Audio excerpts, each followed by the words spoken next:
Boycott, the former vice president, Peking, he's using battery. He's a battery total. Such a man cannot even be president of this country. He said, so maybe that the frustration making to speak the way he did, calling the president boy.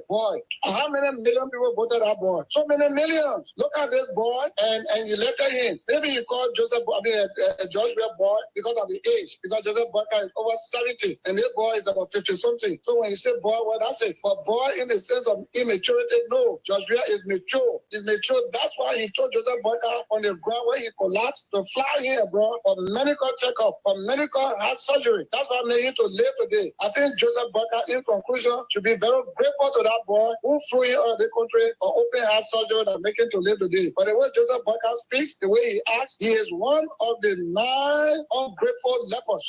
The fact is, you could have ignored you, but he did not. He did not. He saved this old man. But what the old man is returning is ungratefulness. Call this president boy. You call the whole Liberian president boy, then you old man, you told him battery around here. I cannot look at a battery man and elect you because any minute you could collapse. But you already say you want to be president and we know your record. You're on the time bomb, on the borderline. Just sitting and laughing at reading the comment section. John Baloo said the reason why he's in this is to save the state. Save Liberia. But Senator Baloo was senator when in your country 5 wonderful Liberians who on the murder, their bodies were mutilated. They didn't say anything. A colleague who was then a senator whose name is enshrined in the TRC report, whose testimony you can find everywhere, that Terra R, allegedly Terra R, is massacred on the Kavala River, became a senator from jail. He came from jail. That case died in Maryland. Senator Baloo was senator. Senator Baloo was senator when King Jiba was killed. Senator Baloo was senator when the Fula man was beheaded in River G. Senator Baloo was senator when the 17 young men were killed between Lower Magui and Grand Bassa County. Senator Baloo was senator when one of the people who funding all of his effort was giving Intergenetic Hospital money and squash cars to love it for him to be more travel then and access free. But today, he say he wants to save the country. Senator Baloo was senator when Bridgeway from London came to do prospect in Liberia. Senator Baloo then called Eco and money. Baloo la Brian, senator. He started saving Liberia then. You know, sometimes some people sit on a particular platform, and this is the reason why the argument is going to get deep this few times. Because look, there's some. I don't think I can prove this. It's like my state. I can. Agostina. Where you? Station. All right. It's a big silence to you. And you must hold their feet to the fire because some of you voted for these thieves. Okay? The House Journal is a thief. It's a thief. I'm telling you, it's a thief. Anybody who lie on what you talk, he had checked here. We published those checks before. He denied a signature on those checks before 2020 campaign. He's a common criminal. I'm saying that to you. He's a common criminal. There's the budget he voted for. He's a criminal because he lied at $3.6 million now in the budget. He can't take me anywhere. I defy him. There's a criminal. No, I'm not angry. I'm being forceful. I'm being intellectual. I'm providing facts. No, I said something I didn't mention him, so they don't know I'm a medicine. He has no integrity in life or integrity. He's in the crisis of integrity. He's drowning in the crisis of integrity. He's not only fake. He's drowning in the crisis of integrity. I say he's a criminal. He's a thief. To take a $45,000 car in the budget to vote for it, not just to vote for it. And you didn't inform the people because you said everything you will inform the people on record for that. And he didn't say anything about it. Okay, the pastor didn't vote. But why he didn't say it? Why he didn't say he voted for it? The records are there, Lord. Gentlemen. Senator Delon should be treated as a common criminal for lying to the public that there is no $3.6 million in the budget. Okay, and they said they didn't want it. Why they play? There's $3.6 million. Hey, yeah, the money here. They pay the budget. There's the final budget. So like, they don't tell you when they talk about it. What they put it? I beg. One question is, when they took it out, can you show us where you put your share? That's the question. If they answer that question, come back to me. We now go over to Robert Tier of the Unity Party. Yeah, you know, everything I do, we must first tell the thing to the people. That's what I'm saying. And we've been doing that. We have people clean the champagne in our various communities. You know, in social science, said, we go to people and ask them what the name. And so you pointing them to say, I name this.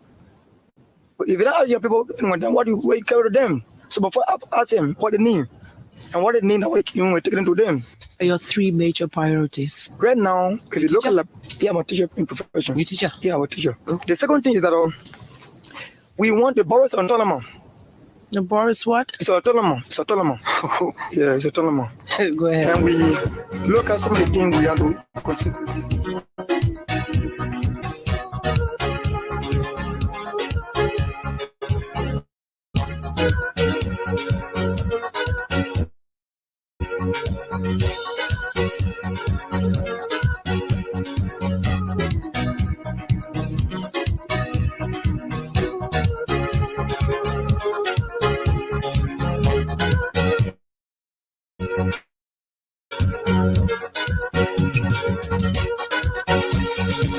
Good afternoon, good afternoon.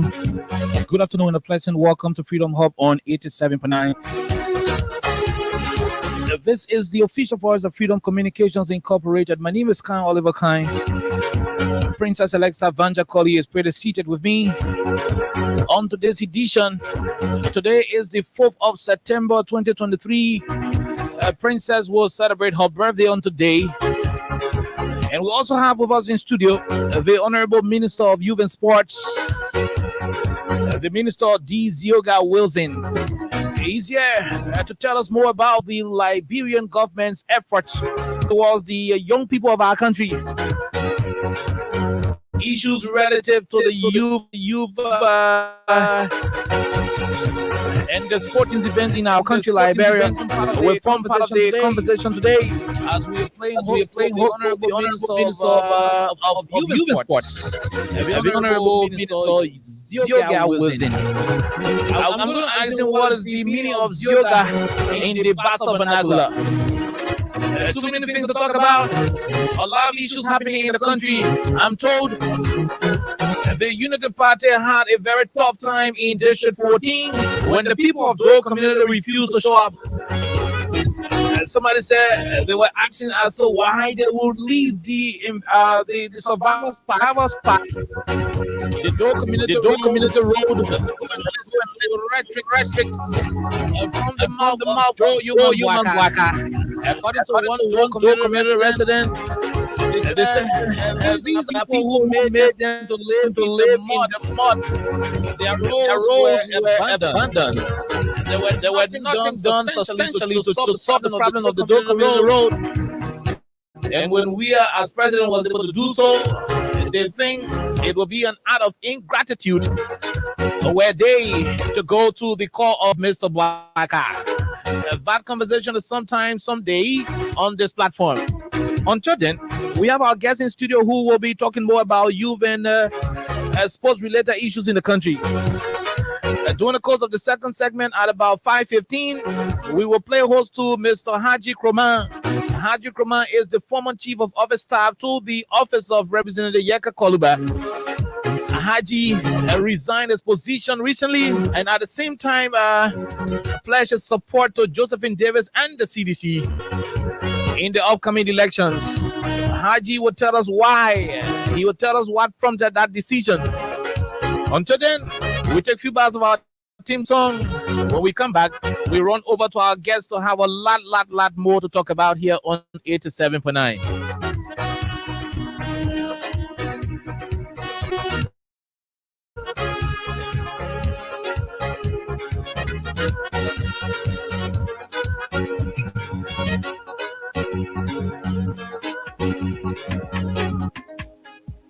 And make a peace for them before stop Liberia from the center to interior keeping us safe, let's stop for all of us the people bringing safety to your door stopping crime and make a peace for them before stop Liberia from the center to interior keeping us safe, let's stop for all of us. Crime Stopper Liberia is here for you. Remember, you see it, you report it. This is a message from your own self, Omen Sensaya.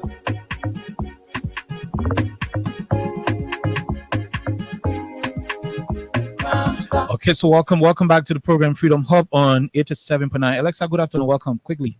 Good afternoon, Oliver, and I would like to say good day to all of you out there. However, where you join us, I would like to say welcome to Freedom Hub on 87.9 FM, Freedom Radio Liberia. Happy birthday. Thank you so much. Thanks to all of you for the best wishes. I'm actually grateful to all of you for all of the amazing words you're definitely sending my way today. I'm grateful. Thank you so much to everyone. Okay. But we have a lot to talk about, and it's actually unique to have my birthday today. Mm-hmm. It is Monday. Of course, we're going to be on the radio, and that is really, really good. Not a really, different way that I would have really thought to spend my birthday. So it is amazing. But we have a lot to actually talk about. It is also a wonderful thing that you're celebrating your 50th birth anniversary. Yeah, that is an amazing thing. So you turned 50 today. Yes, definitely. I am I'm old wine in a new bottle, Alexa, so Alexa, you can DeLong. No, I mean, check the dictionary. DeLong is, I know what that means. you know what But it is? yeah, Yeah, you can I know. DeLong. I mean, you I can know. you can lie. That's just what it is. But I'm a year older today, so that's good. Yeah. So she's 50 years today. So when you're addressing her, you say, "Ma'am Alexa." But again, Really? we're going to go to Studio B. We have with us in Studio the Honorable Minister of Youth and Sports, Minister D. Zioga Wilson. He has been the Minister of Youth and Sports for the entire duration of the WIAS administration. And so we thought to bring him in studio today to give us an overview of the entire operations at the level of the Liberian Ministry of Youth and Sports. Mr. Minister, it is our honor to welcome you to Freedom Radio Liberia, specifically on Freedom Hub. Good afternoon. Good afternoon. Thank you for inviting me, and let me say happy birthday to Alexa. And Thank you so much. I'm happy that you are celebrating your 50th birthday. We pray that more birthdays to come. So, Thank you. oh my God. Okay. But it's actually a good thing to have you here. Is this your first appearance on Freedom Hub? Yes, ma'am. Wow, that's nice. And it's good to have you on my birthday. So I think you're going to tap in my blessing and grace Absolutely. from today's wishes. But it's good to have you. But I guess we have a lot to talk about, and a lot of people out there definitely know who you are. But right now, we'd like to have a reintroduction. Who are you?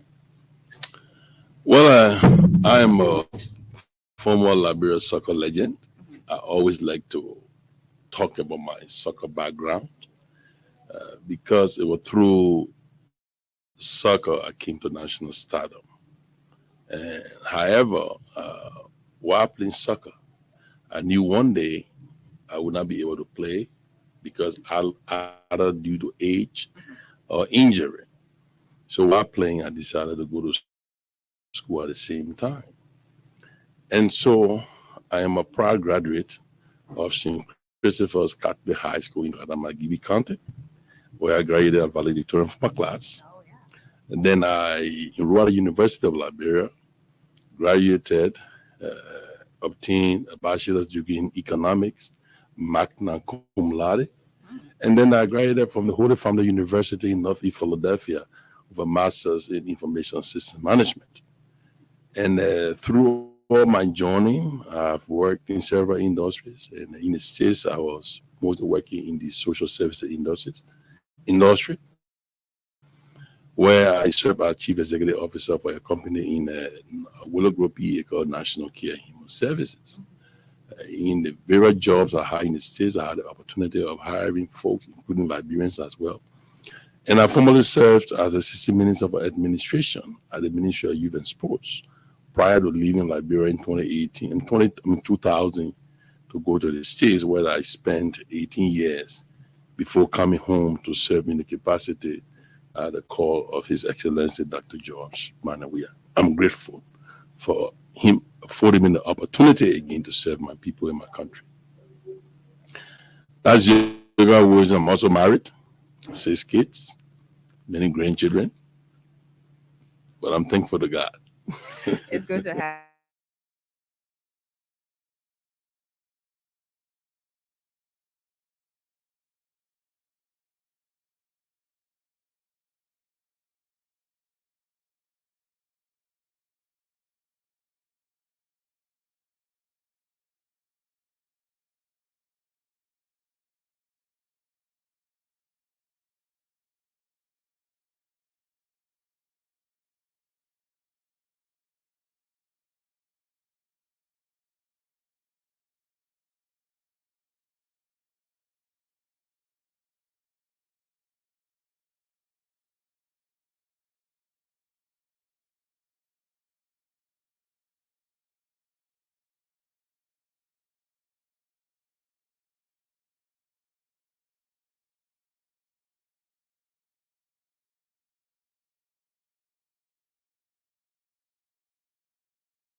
opportunity or economic empowerment? What was it? So there were three components to the project. Okay. One component had to do what we call productive public work, but we changed it into class and in the community livelihood agricultural support. Under this component, we were supposed to empower 10,000 youth in all 15 counties. They were engaged, they were to engage in farming to cultivate 35 acres of farmland in group of 28. And we also paid them labor subsidies in the amount of $450 United States each. That's one component. The other component was for the small business social support. So this component should empower 1,000 small businesses and give them business grant in the amount of $900 United States each. We gave it to the trenches. Then the last component was to prepare young people for the age of 15 to 17 for job readiness skills. But due to COVID, we had to redesign our component because we couldn't do a lot of things. And then we redesigned in a way that that component, most of the folks were brought into the small business side of it. So at the end of the day, we have of the 15,000 that should have benefited, we're able to benefit 14,108. Now, if you did a multiply effect to that number, considering the World Bank own report estimation that you have a 5 person to a household, we are talking about 70,540 folks that benefited from our project, given the multiplier effect. And there are so many success stories to this program. So it was successfully implemented, and successfully.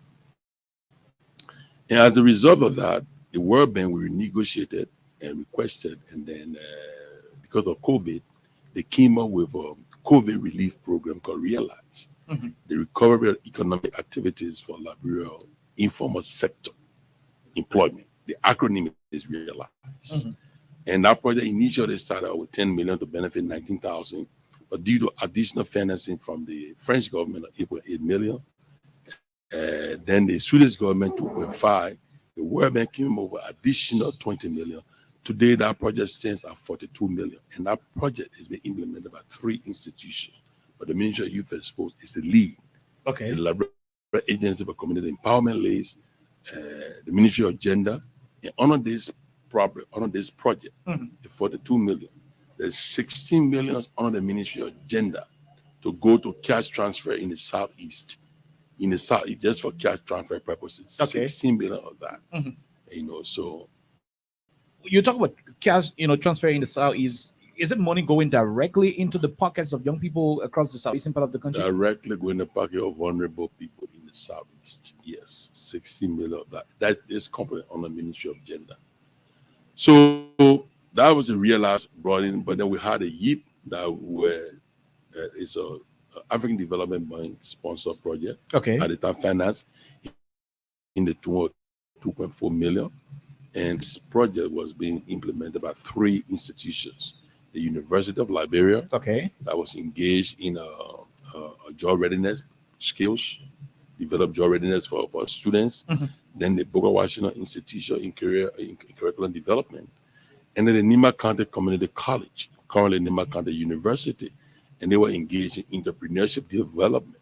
We were able to construct an entrepreneurship center at the Nima County Community College, now Nima County University. Okay. And today, entrepreneurship is a 1 credit course being taught at our university.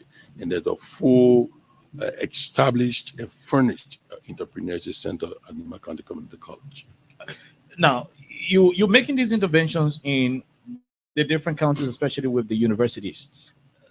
Liberia is a country where a good portion of our population, will have the young people, being involved, so to speak. Majority of us in this country are young people. You preside over their affairs. The formal educational sector is something that is not providing the solution in the contemporary era we are living in. People tend to look into the vocational and technical area for survivability. What have you done? Bulk of the people want to go to school, we go do math, English, social science, and we do the different sociology and other stuff. But these are not areas that are providing jobs for people. People want to be mechanic. They want to do tailoring. They want to do carpentry. They don't want to enter the engineering area and different vocational and technical, places. What have you done as a ministry to ensure that the young people in this country will have some technical skills? So thank you. This is one area where His Excellency Dr. George Manneh Weah has invested hugely through his international engagement with partners. There are two sectors of TVET in Liberia. One under the Ministry of Education, and you go to regular high school and you learn trade. The informal and non-formal sector under the Ministry of Youth and Sports, and that is the largest sector. Under this president, His Excellency Dr. George Manneh Weah, we secured the first 9.5 million through the EU, called a project called Youth Rising, where 7 counties, we are making intervene in 7 counties, developing or constructing new trade shop, equipping those trade shop with equipment and tools. So as we speak today, all of the trade shops are ready for dedication by the president. In fact, which counties are they located? We have Tottenham High and NVDC in Monrovia. You have the Boga Washington Institute in Magibi County. You got a multilateral in the southeast, the Sino, Grand Gide, Maryland, multilateral are all in the southeast. Then you get Lofa County Vocational Technicals, funded by the Swedish government under the project in Lofa County.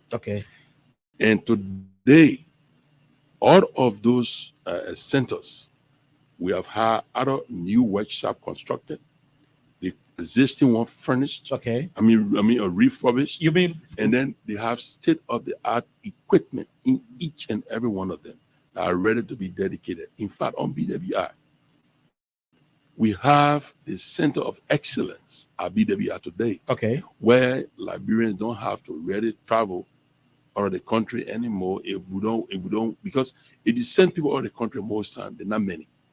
But if you brought people here to do TOT, you can impact a lot of people. And in TVET, the Center of Excellence was established for that at Boga Washington Institute. And that is under this president. Also, because the president, just what you said, there are many young people who may not want to go to formal high school, but they want to learn trades.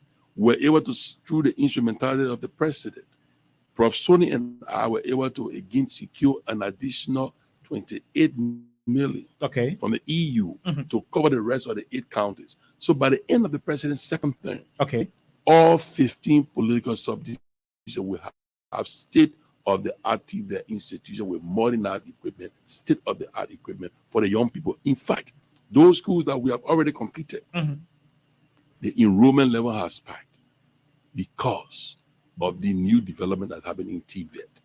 TVET is on the rise under President Weah. He has invested, he's made his contact. When the president travels, he doesn't go to jolly, let people think he does. He goes to secure funding for this country. And today, TVET is second to none in this country. So you mentioned seven of our counties having these state-of-the-art TVET, centers, either refurbished or built from scratch up to finished level.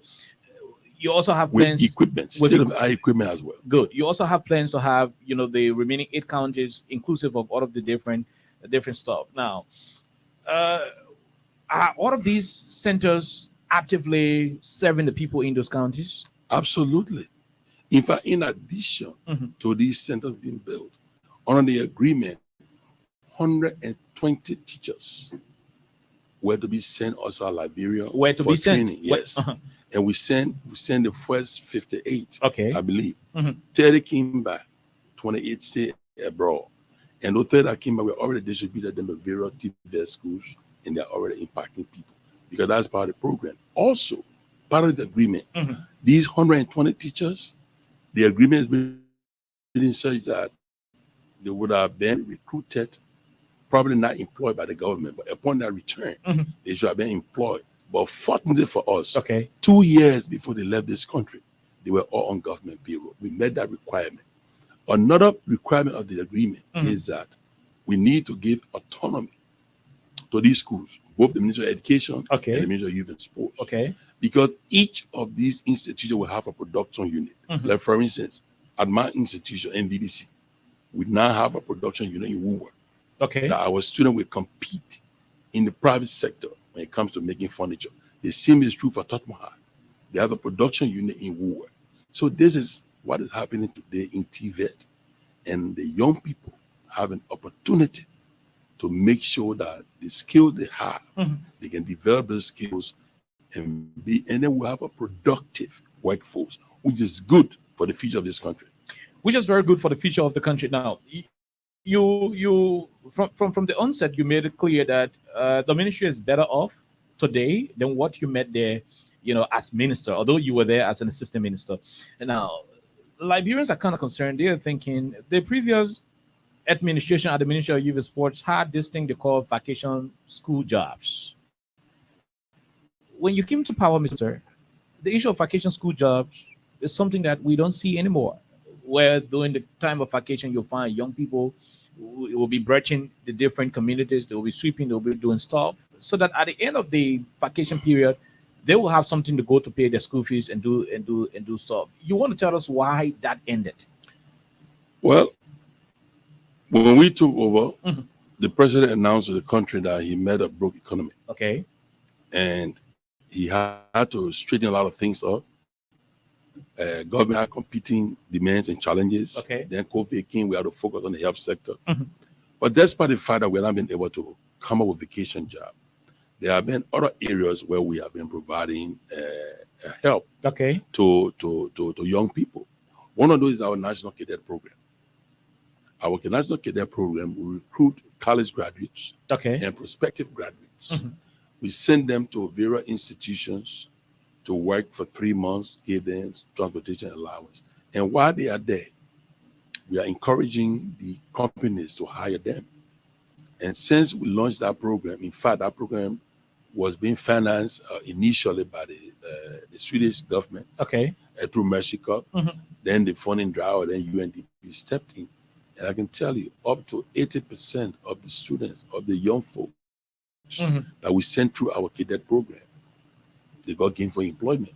Also, we were able to re-establish the National Youth Service Program under a project called LEAP.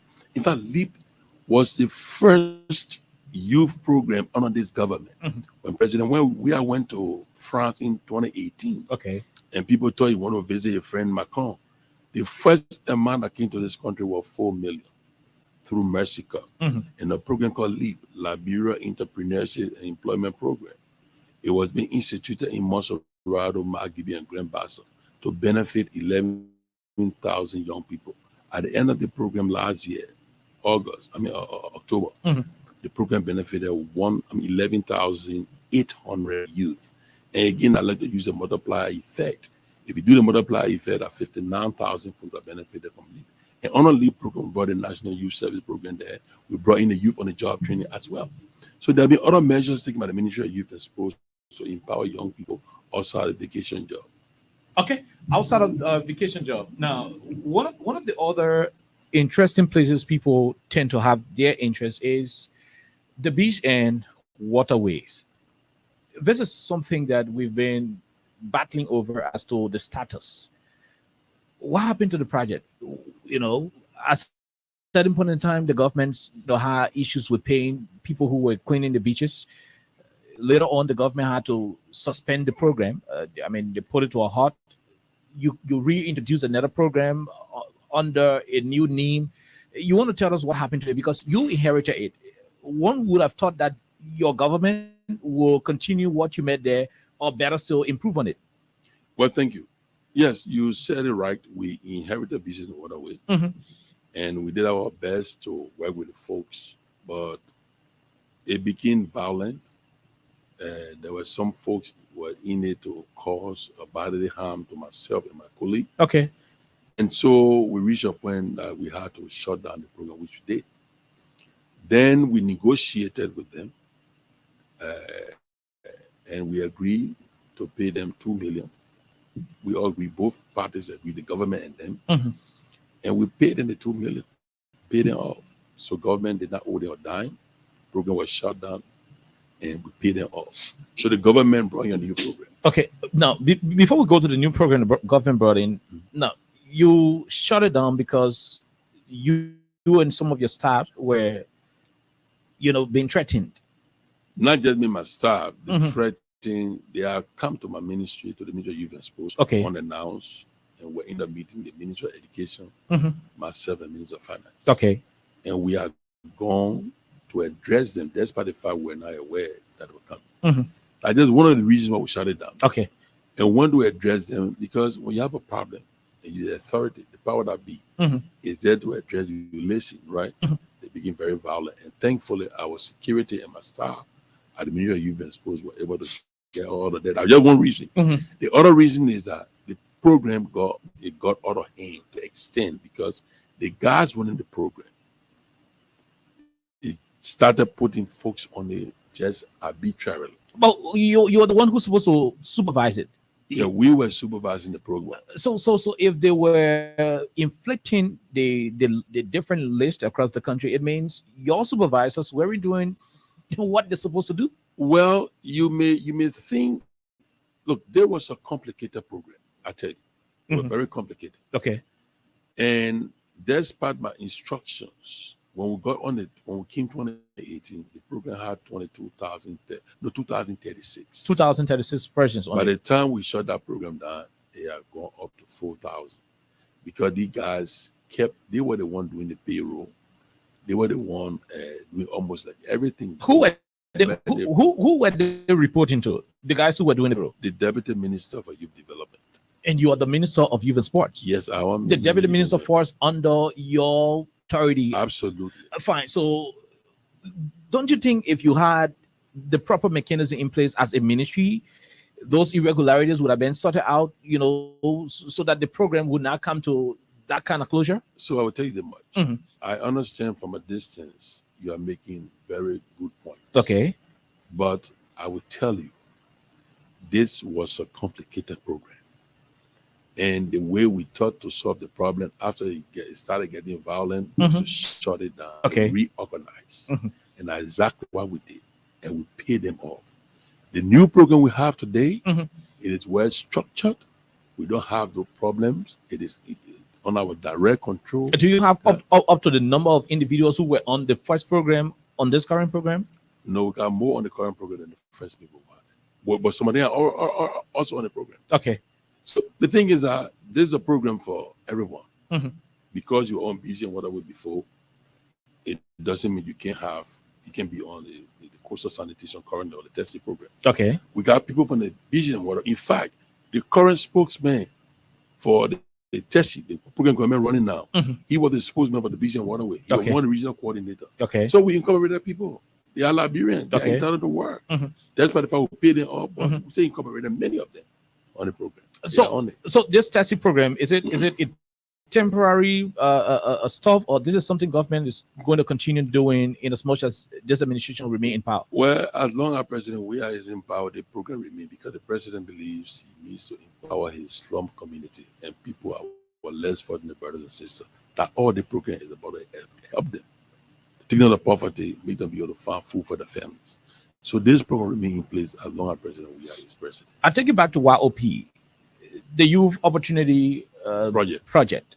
It was intended to ensure that young entrepreneurs, Liberians, doing co-water business, black business, you into wheelbarrow, different stuff, they give you money and later on you empower yourself.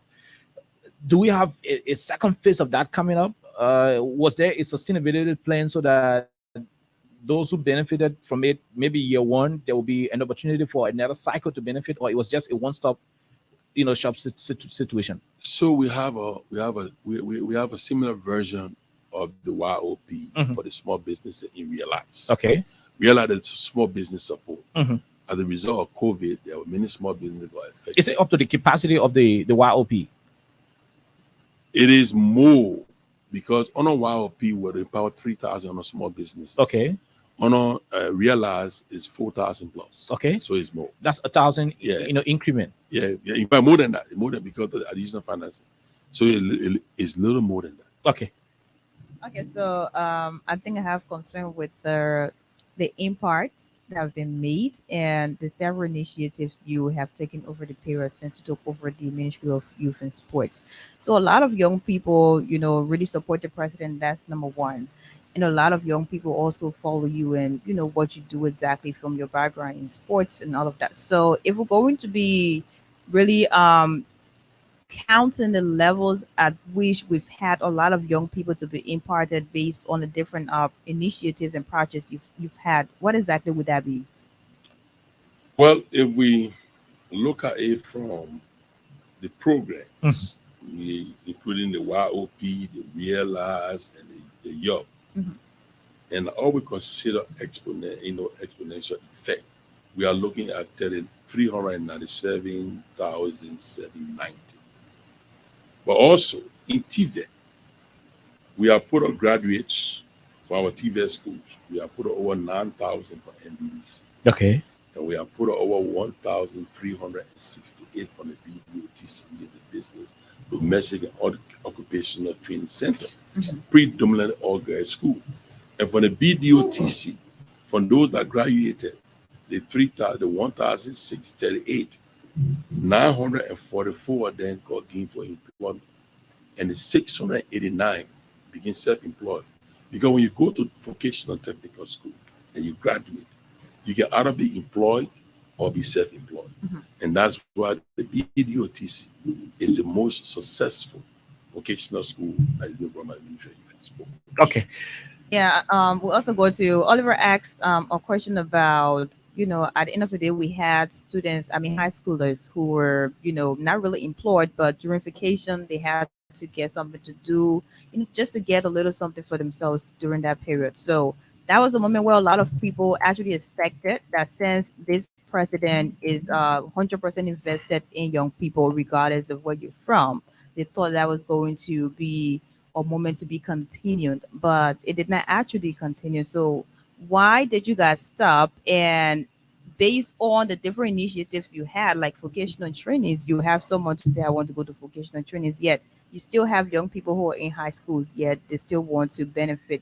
So were there plans to have something else to have them to benefit from the same programs you're having at Youth and Sports? Well, we made several proposals to the Ministry of Finance for respect to vacation job. Okay. Unfortunately, we did not get funding for it. We just put it bluntly. So there was no money. Yeah. Did you contact the partners? But vacation job was not to my knowledge, it was not being funded by partners. And since you went to the Finance, to the Ministry of Finance, money, and Finance didn't have money to give you, one would have thought that you asked our friends, our development partners, to see if they could make some intervention. Well, in the history of vacation job, even I was a beneficiary from vacation job myself. Okay. And that would be in a government project. It's a domestic thing, so you wouldn't want to go out to. So I'm not sure partner have funded vacation job. Okay. Well, partner have funded, we go after partners and they will assist us. Okay. All right. So you're the Minister of Youth and Sports. We've dealt with the youth component of your ministry for a very long time now. Let's look at the sports aspect of it. What have you done to improve sports under your watch? The SKD got suspended by CAF. You went back to work. You corrected all of the mistakes. It is now up to standard where to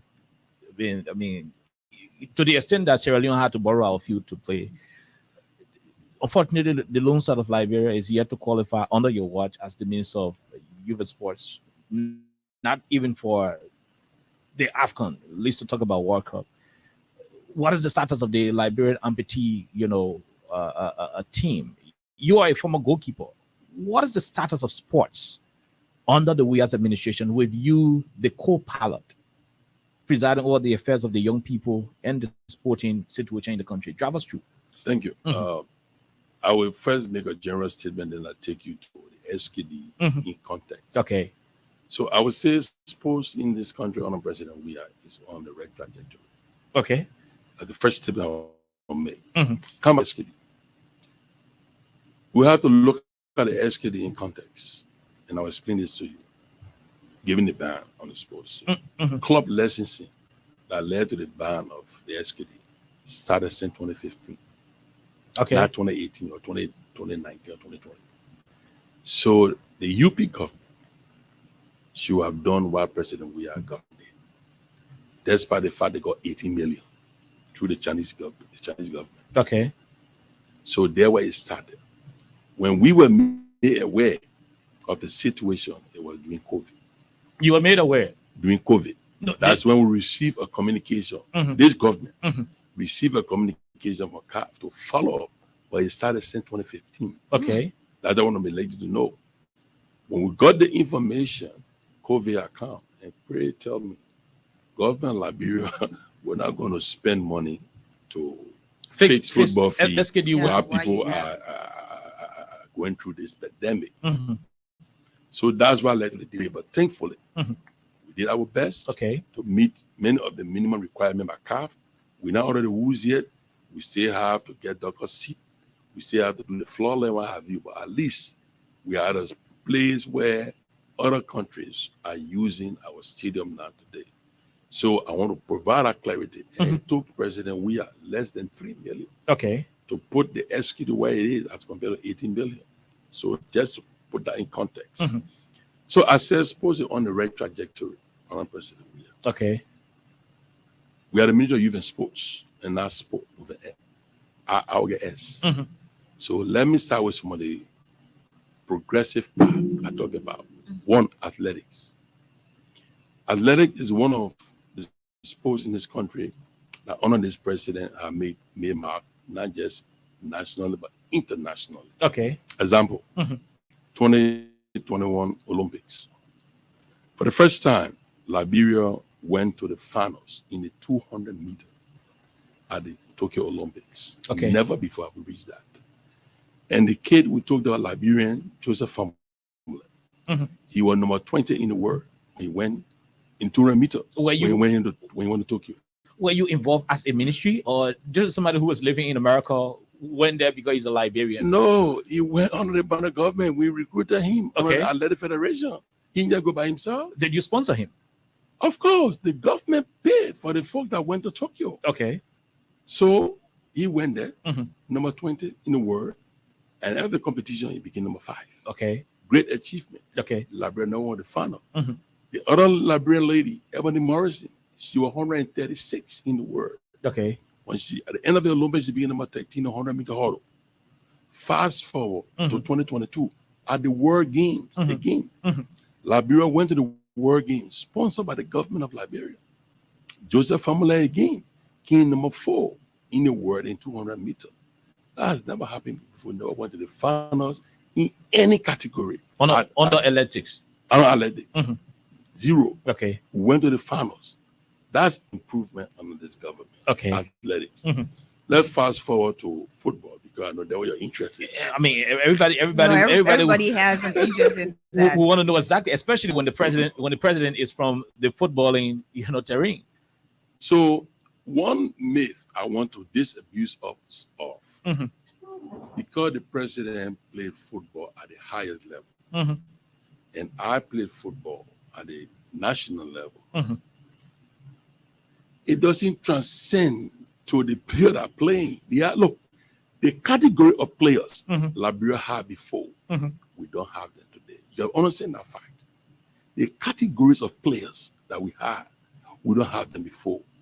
The standard of our league then, it can be compared to today. That's why you are the minister. But the minister does not go on the field to play. So you are supposed to work with the football federation, the National Football Federation, to design all of what we would need to straighten our leagues. The Liberia Football Association has done a lot of things. Let me tell you something.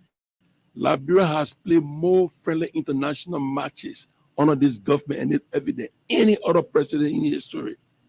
We gave you opportunities, including the George Weah, 11 era. Of course, I can tell you as a friendly international match. Okay, George Weah 11 era, our assistant minister. Okay, and before becoming assistant minister, I was member of the national team with President Weah. And I'm telling you, the number of friendly international games that the government and FA have provided to our national team, we never had it before. Okay, so these are exposure we give to our players. The LFA, we brought foreign coach. We have provided all of the support that you think one will have for the national team. People think you're not motivating the players more. They think players keep going through difficulties in getting caught up. Sometimes they will have passport issues, they will have plane ticket issues, they have less motivation. Their hotels are not good. No player have had passport issue except the player himself. Okay. So, for instance, we're traveling, and all the players were supposed to be at the airport. They gave their passport to the team manager. Mm-hmm. A particular player did not give his passport, got at the airport, he misplaced his passport. Is that the fault of Zioga Wilson? Is that the fault of Mustafa Raji when a player lost his passport? No. So we don't have passport issue nationally. Mm-hmm. Hotel issue has not been a problem. Okay. So we have provided the support. And what I'm telling you is a reality. When we were playing, the time was different than today's player. We don't. I keep telling you, we don't have the caliber of players we had before. Even to the local professional players, how many of them you follow the European League? How many of our players playing the top tier in Europe that you know of? Name more. You can't, right? That's the situation. Our days we didn't have much, but the one we had was President Weah when we were playing. Our local league were competitive. We were competitive out there. Today is not the case. Just recently, Watanga, a local team, that was just champion last year, played here, got defeated by the Mali team, 3-1. Went to Mali, got defeated 4. Leska played good in Sierra Leone, drew the game there. The team came here, defeated Sierra Leone. Defeated us here.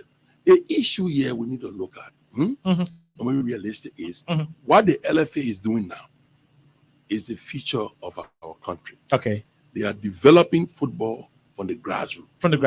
And that's what's important. How are you doing because the LFA is doing it because the LFA has grassroots league. Okay.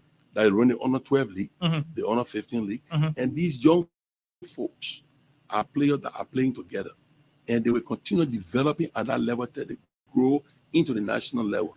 That is how you develop sports in a country, and that's what happened today. Even on the field, the number of female teams today were in the national league. We never had it before. Okay. Female on the rise, and it will take time for them to develop their capacity. We're on the right trajectory, but we shouldn't be looking for quick results.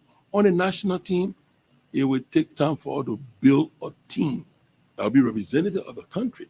I'll be honest with you. The fact that we don't have the caliber of player, our solution is we need to give the current team we have international training. That's what Samuel Doe did with our generation. When the team went to Morocco, there was a team that went to Brazil as well. So I think there was a minister of youth and sports under the Doe's administration, and that's why Doe made the decisions. You are now the minister of youth and sport under the Weah's administration. Why don't you tell the president? Say, Mr. President, Doe sent us somewhere before. We went for training. It's time that we send a Pasham on them somewhere too for training. Why don't you say that?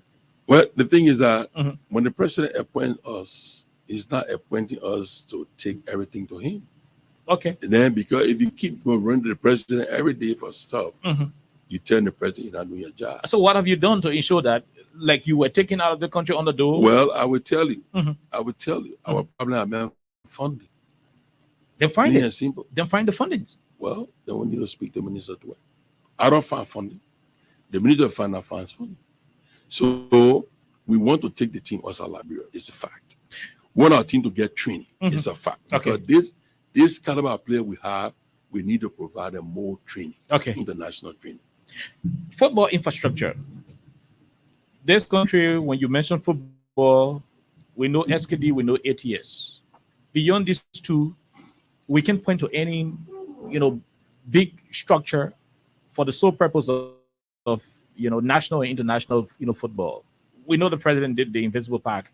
The Unity Park is on the way. Western View was transformed. There is job ongoing at the Negrotown D12 field, Clareton Sports Park is already done and ready. There's some interventions being made, but on the 22nd of January 2018, with President Weah being the president, the likes of JJ Okocha and other people visiting the country to honor that inauguration, Liberians thought we will see a brand new stadium, modern stadium, beautiful than SKD, being built somewhere, either in Montserrat or somewhere in Banga. Was that part of your plan? If so, what stopped it? How far it is? I mean, is it, from your angle? So when it comes to building national stadium, there are so many other avenues can be used other than government. Good. You will recall that the SKD Sports Complex were not built by the government of Liberia. Okay. They were built by the Chinese government.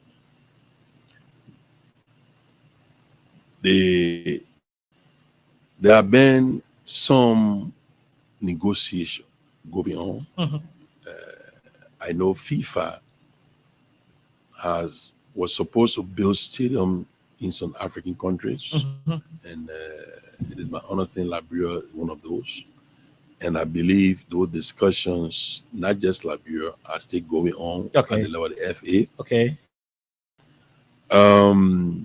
There were, when the president visited China in 2018, I was not on that trip, but it's my understanding that he had requested a stadium from his counterpart, another stadium.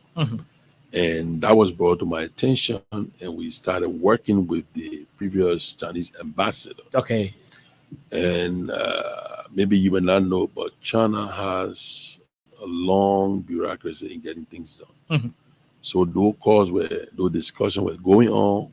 Then the ambassador changed, the new one came, the discussion was still going on. Since they brought in the new ambassador recently, I've not had the time to discuss with him. But there are other discussions that are going on with respect to seeing how best we can get a stadium. Okay. But these things take time because it requires a lot of money. And you are asking people to help you. These things would normally take a lot of time. Yeah. We're close to 6 years. So you took 6 years to have discussion over having an additional stadium in this country. I mean, I'm not too sure the Doe administration that built the SKD has to be correct. It took more than that time to get Yeah, SKD. it took more than that. It took more than that. Because SKD, that's it. Don't start on top of it. Okay. It's not President Tobanando.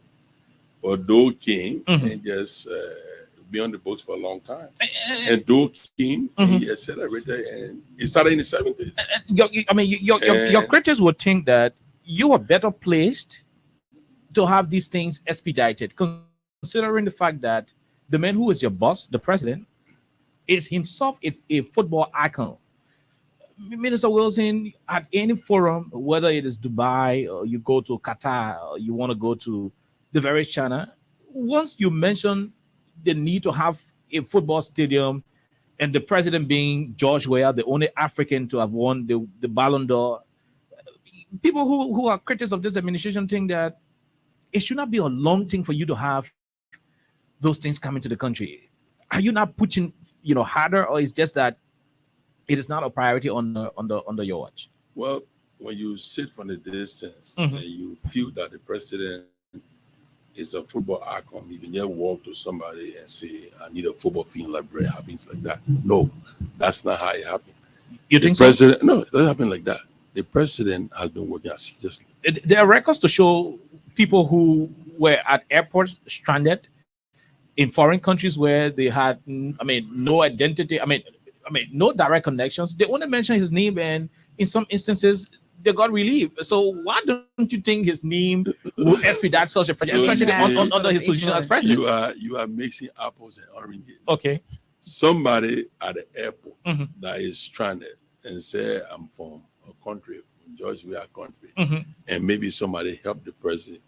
It's different that from you asking a country to give you 20 to 30 million bucks to build a stadium. Especially when. So that's why I'm telling you, Mhm. the way you will see it, that Mhm. because he's a football icon, Okay. it's the same perception people have that because he's a football icon, Liberia supposed to be winning all these games. Understand he's not on the field of play anymore. Mhm. Those that are playing, they are not George Weah. Okay. They are not James Salensa Diba. Mhm. They are not Kevin Semwe. They are not Zioga Wilson. So the caliber player, they are not caliber player today. So President Weah Mhm. is making frantic efforts to see how best he can get a stadium. But it is not as simple as you think that because he asked somebody to say, please give me a stadium. The next day, the country say, oh, we're sending you 20 million to build a stadium. These negotiations takes time. Okay. I even understand that. Not that we are not taking it seriously, Mhm. not that it's not a priority. If our country, if we had the funding to build our own stadium, we'll not be asking anybody. We will do it. But government is challenged. Government have competing priorities. Mhm. And so since we don't have the fund to build our own stadium, Mhm. we must seek assistance from that. And now the LFA is also working to make sure that happens. And the LFA being engaged with Moroccan government as well, Mhm. not just FIFA, but the Moroccan government. The LFA have been engaged with them. Okay. So there have been several engagements to see how best we can get a football field. It's not that we are sitting down and doing nothing about it. Okay. So that is different. You will understand. It has been a couple of years. And I think one of the expectations a lot of people had was the fact that the president, like Oliver said, he's definitely a soccer legend. And people already have this expectation that, of course, since you already have this man as president, definitely you will have some things to be done speedily based on his influence, based on the different connections, he has as an individual before even going to the presidency, and now he's president.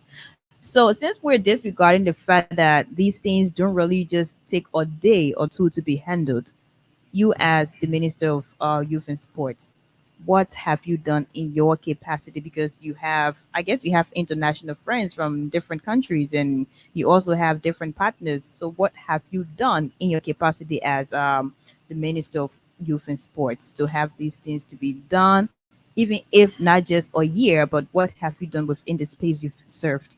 I just explained to you my engagement with the Chinese embassy. After Was that the only engagement you had? I just explained about the engagement with the Moroccan government. Mhm.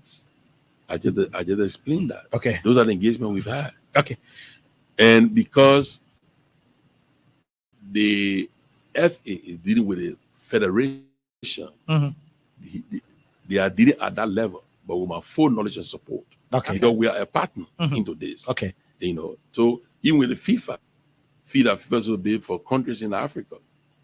I'm not the one directly involved with FIFA because FIFA will not deal indirectly. Mhm. FIFA will deal with the FA. Okay. But we are involved and we giving our support to keep negotiating. That's all I'm saying. Okay. At the level of my involvement. Most of our neighbors, the countries doing well in football, they're doing so because they have a stronger national league.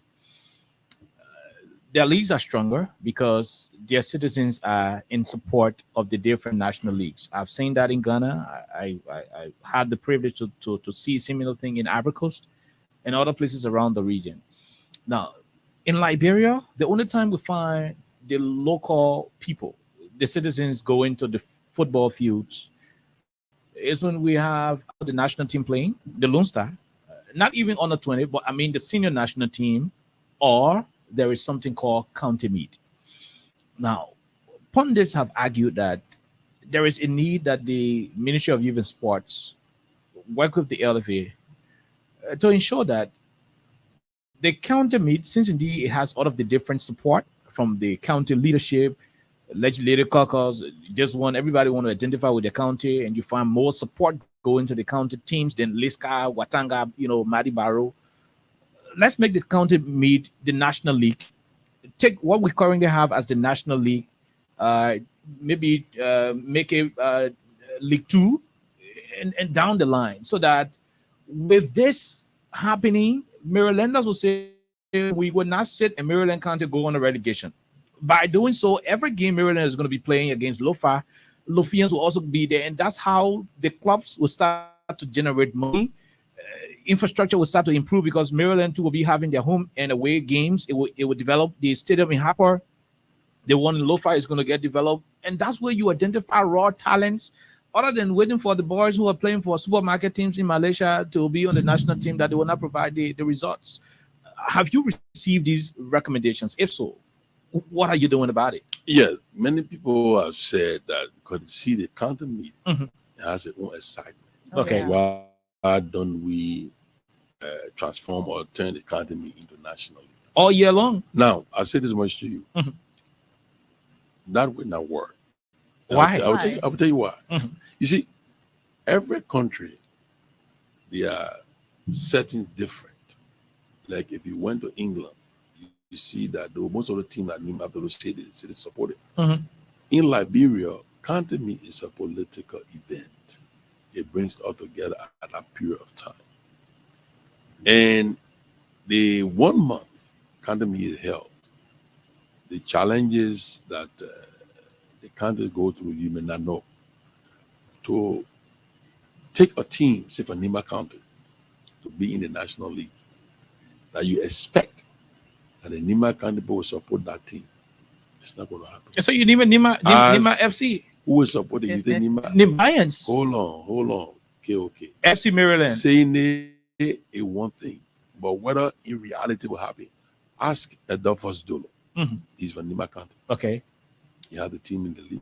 Because the team is not officially. He took a team to Nima County to exactly what you're suggesting. No, I mean, they were not supported. Minister Wilson, the case is different. What make it different? In this situation, the people of Nima see the team as a personal. The men took the team to Nima County and said, this team for you, don't support the team, it didn't work. Look, our setting, right? It is not our culture in football for a county team to be supported by the county, even the national county meet. If I tell you what the superintendents go through to get support for that county just for that 1 month, and you're talking about have a county team represented for 6 months. All of these, Minister Wilson, all of these counties somehow have some form of investment there. Do me a favor. Invite the superintendent on your show. And ask them their opinion on this. You want to give them a trial. You want to have this as a pilot to say, okay, next year, let's test it. Let's write FIFA. Let's write, CAF. So where the money will come from the county to support the team? Let the county support their teams. You have prominent sons and daughters of each county that will make their contribution. They better support their team during county meet for 1 month, my brother. I'm being honest with you. I'm being real. Speak to the superintendent yourself. Invite on your show. Bring the topic up. I want you to open this up for a good debate with them. Bring them on your show and ask them whether if they took a team, say Grand Bassa County, Bassa Defender, and ask the superintendent whether the Grand Bassa County people can support that in the National League. Ask them and get a part. I'm telling you, it will be a challenge. Don't you think we have a national conversation about this? Yeah, let's have it. And do all of the analysis thereof and say, look, let's have it. This is Bong FC. The team is for Bong County. There will be no more county meet where Bong will showcase the talent. Let's have it, my brother. Bong is going to participate in a 20-team league. If Bong is not successful in ending in the first 17, Bong will go under relegation. Do you think the fellow people will want to have their county team go into League 2? Okay. That's going to be good. Let's have the national debate. You started. I welcome it. Call the counties, the superintendent. First of all, start with them. Call the superintendent. Bring them on your show, maybe one by one. Some of them in town. Bring them on your show and hold the discussion. Let's have a national discussion on there. I welcome it. I'm not opposed to it, but I just feel it will not work because I see what the counties go through during county meetings. The last time I was Alexa will come in. I was at the supermarket and I saw players of the national amputee team, got from the supermarket and they came to the car. I was like, "What's up?" They said, "We're looking for money to go play football," and I was like, "This is not happening." What is the status of the amputee team? By the way, they play better football than the senior national team. The records are available. Look at it. No, but they've won a lot of games. They've won a lot of games. games, Minister Wilson. They've won a lot of Now, games. if you're buying plane ticket, and booking good hotels, They've been doing well, actually. sure, Yeah. and booking good hotels for people who will only give us did well, trophy. Why are the amputee guys struggling? What's happening? So, you see, folks need to understand Mhm. when it comes to the budget, the Ministry of Youth and Sports asks federations, what are your activities for the year?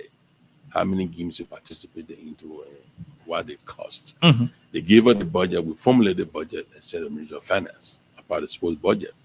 Even though the Ministry of Finance does not all the time honor our request, but they will give us an appreciable amount for the kind of other national sports.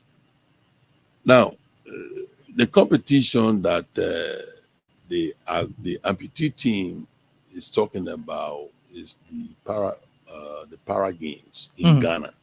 Okay. And to the best of my knowledge, that was not part of their submission because they just got to know about this and they sent a request to the ministry. And I was kind enough to say, look, this was not part of the game that you requested. And the Ministry of Finance will not have funding. And these are challenging times, especially election time. Mhm. But they said, look, Mr. Minister will beg you. If you get request the ministry, we'll go there and try to talk to them. Well, I'm a Minister of Youth and Sports. I don't want to deny them, but I made them to understand the fact of the matter. And so I wrote on their behalf.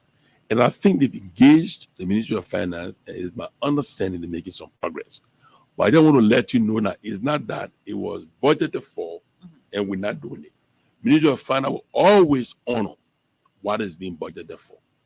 And, Okay. they will honor within our budget, they will honor it. Now, if they have to source it, because it's not in our budget, it becomes a challenge. So we have to understand that part.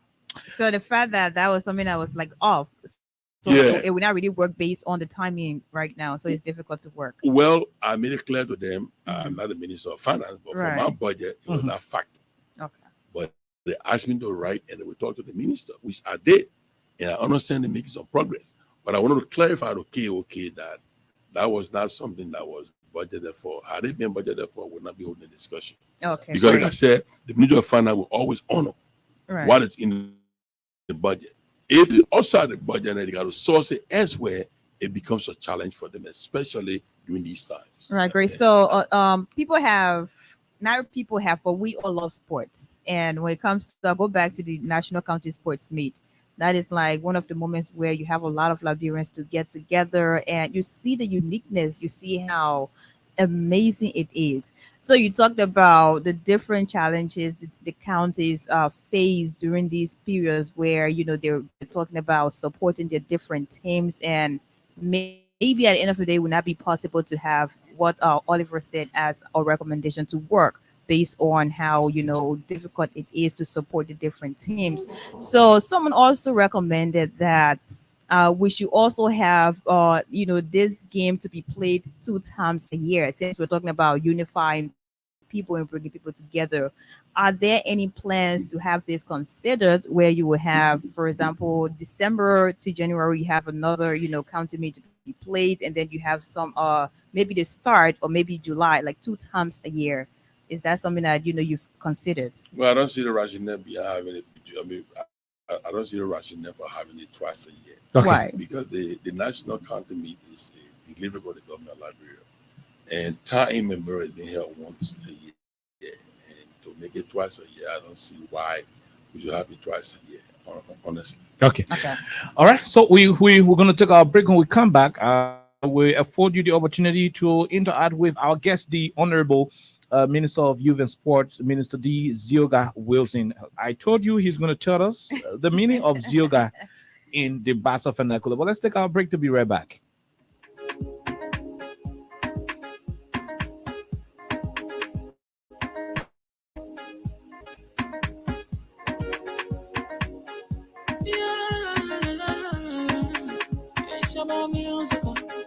There are crowds in many places, in every community, you can see all our crowds stop up, the people bringing safety to your door. Crime Stopper, stopping crime and making peace for them before. Crime Stopper Liberia, from the center to interior. Crime Stopper, keeping us safe, just stopping crime for all of us. Crime Stopper Liberia is here for you. Remember, you see it, you report it. This is a message from your own self-Omen, Omen Sam Science.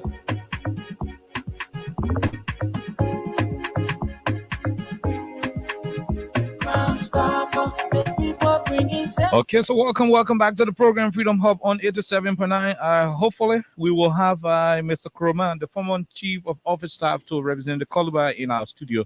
But let's interact with you, the callers, right here on 87.9. Let's hear you talk to us. What do you make of all of what the minister talk about? The numbers are 86-500-104, 776-104-104 are the numbers to join the conversation here on 87.9. Those of you outside Liberia, you can join us on +231 86-500-104. Let's go over and take the first batch of calls. This person, 1 minute, what's the name? Where you join us from? Thank you ever so much. The name is Stanley Sharif. I join you from Broadview Station, Wisconsin. Go ahead, Stanley. Thank you for the topic on the discussion. I will say a good flow to the minister in studio. You asked a question, Alexa asked a question whether the minister can accept for the continent to be host 2 times within a year. Let's just come back to our community. Even when the things are participating in the community, we are not willing to go and stay on the secret here for the particular thing. But if not quality gathering, you will see the queue will be back. So we the citizens are not willing for us to support it. They want the content thing. So where the government will generate money for to have a call the content mean within 2 times within a year. Yeah, it's no money. And the minister said it right. So thank you, Honorable Minister. Okay. Thank you very much. We'll leave you right there. Let's take this other person. Let's take this other person on the line. Hello, go ahead. Let's hear you. Hello, Kian. Let's hear you. Go ahead. 1 minute. My name is Erin J. Swan, and I'm trying for district number 2, Monserrat County. Go ahead, Chief. I purposely call to appreciate the Freedom FM family for a job well done over the period of time, maintaining the peace up to now. Okay. And thank you to the minister in studio as well for all what he has said. We remain resolute, and it is our prayer that all of what he said come to fruition. Okay. Thank you to every one of you. Thank you very much. We'll leave you. We'll take this other person. Go ahead. 1 minute. Good afternoon. Good evening, my brother. I'm Tia Tessina. I'm calling from Tottenburg. Go ahead from Tottenburg, Pommy County. Let's hear you. Yeah, please, I want to know you who are there.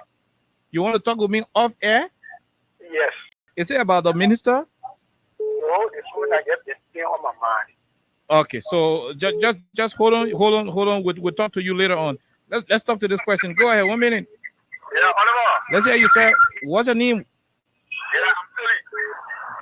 Go ahead. Leave your radio. Yeah, the minister, actually, and I really enjoy the minister. Why? Because, very good, because like some of us will follow Liberia schools. But then the minister sounds a little bit disappointed because how will you tell Liberians that the country gave it to the county? For example, say Lima FC, Bon FC. That's not government national leader now can't be part where they play, nobody can go there. Because the way they're treating Liberia is very bad. Look at the national team. The whole quality for the supermarket league. I watched South Africa game to FKD. I bought my ticket, I went there, and I'm too disappointing. Don't stop playing like you play your friend, man. Like you ain't just strength. So how do you blame the minister for that? The minister need to find money to send a thing out of Brazil or Germany. Look, Liberia to see the national team qualifying. But it seems to be that the minister is even still in the air, they're not serious to really make that thing to qualify.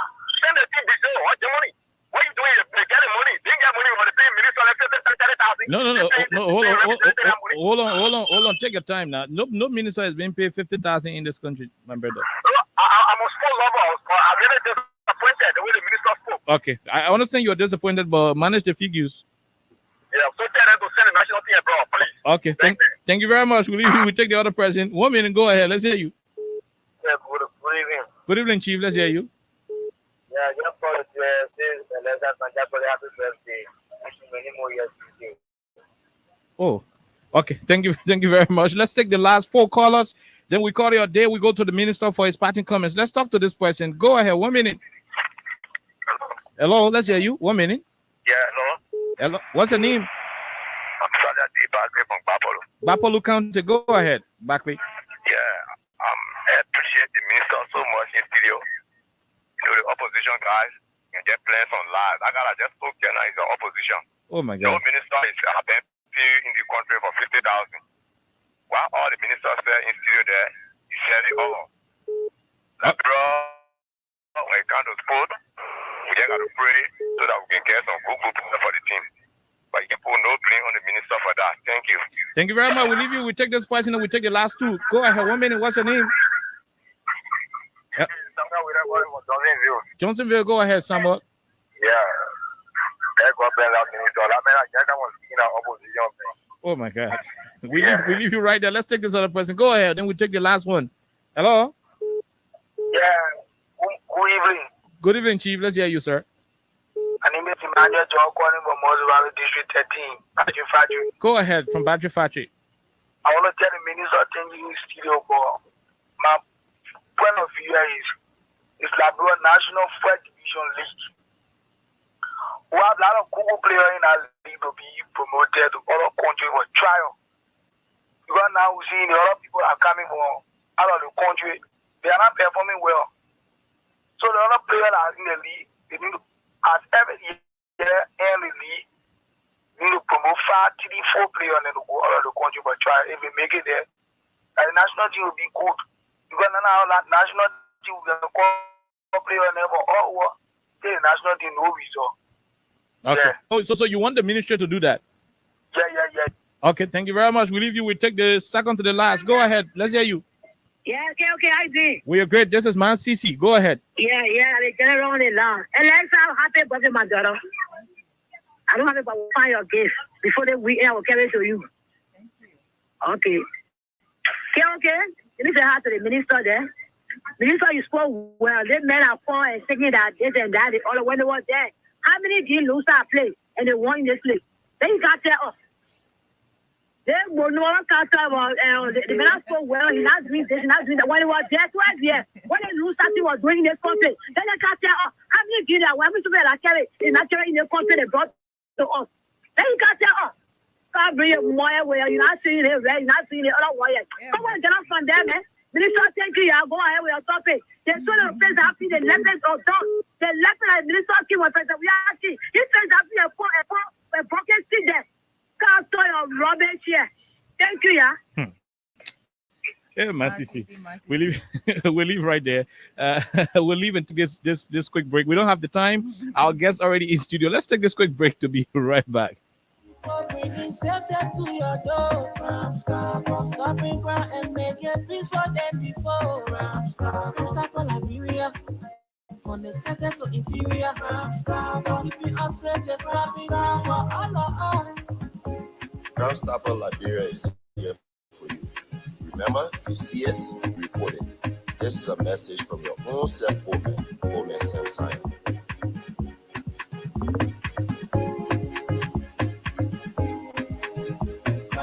Okay, so welcome back to the program Freedom Hub on 87.9. Mr. Minister, you heard the callers. You heard a lot of them. I saw one international caller trying to peep in, but it is unfortunate we can't take the person. Your parting comments, your response to them first, then your parting comments. Well, thank you first of all for having me here today for the first time. Mm-hmm. I appreciate the interchange that we had. The top interview, but it's okay.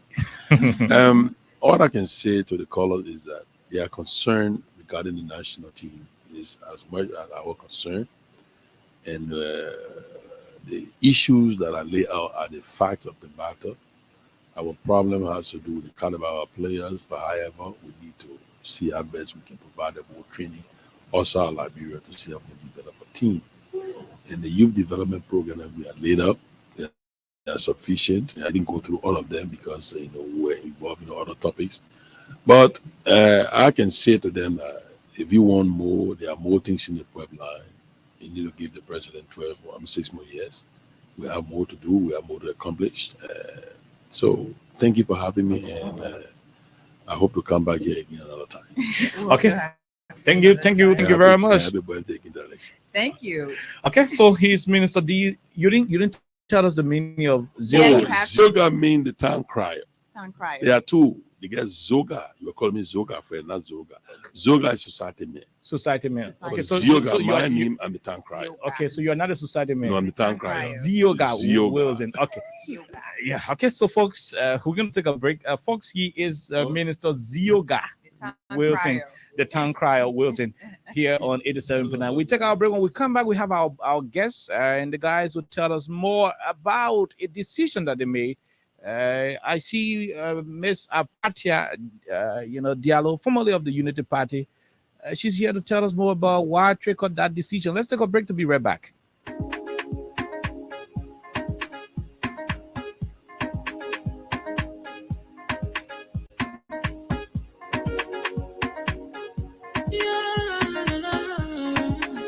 It's about music. There are crowds in many places. In every community, you can see. So if you see crowd,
people bringing safety to your door. Ram stop stopping crime and make a peace for them before. Ram stop all Liberia, from the center to interior. Ram stop keeping us safe, let's stopping crime for all of us.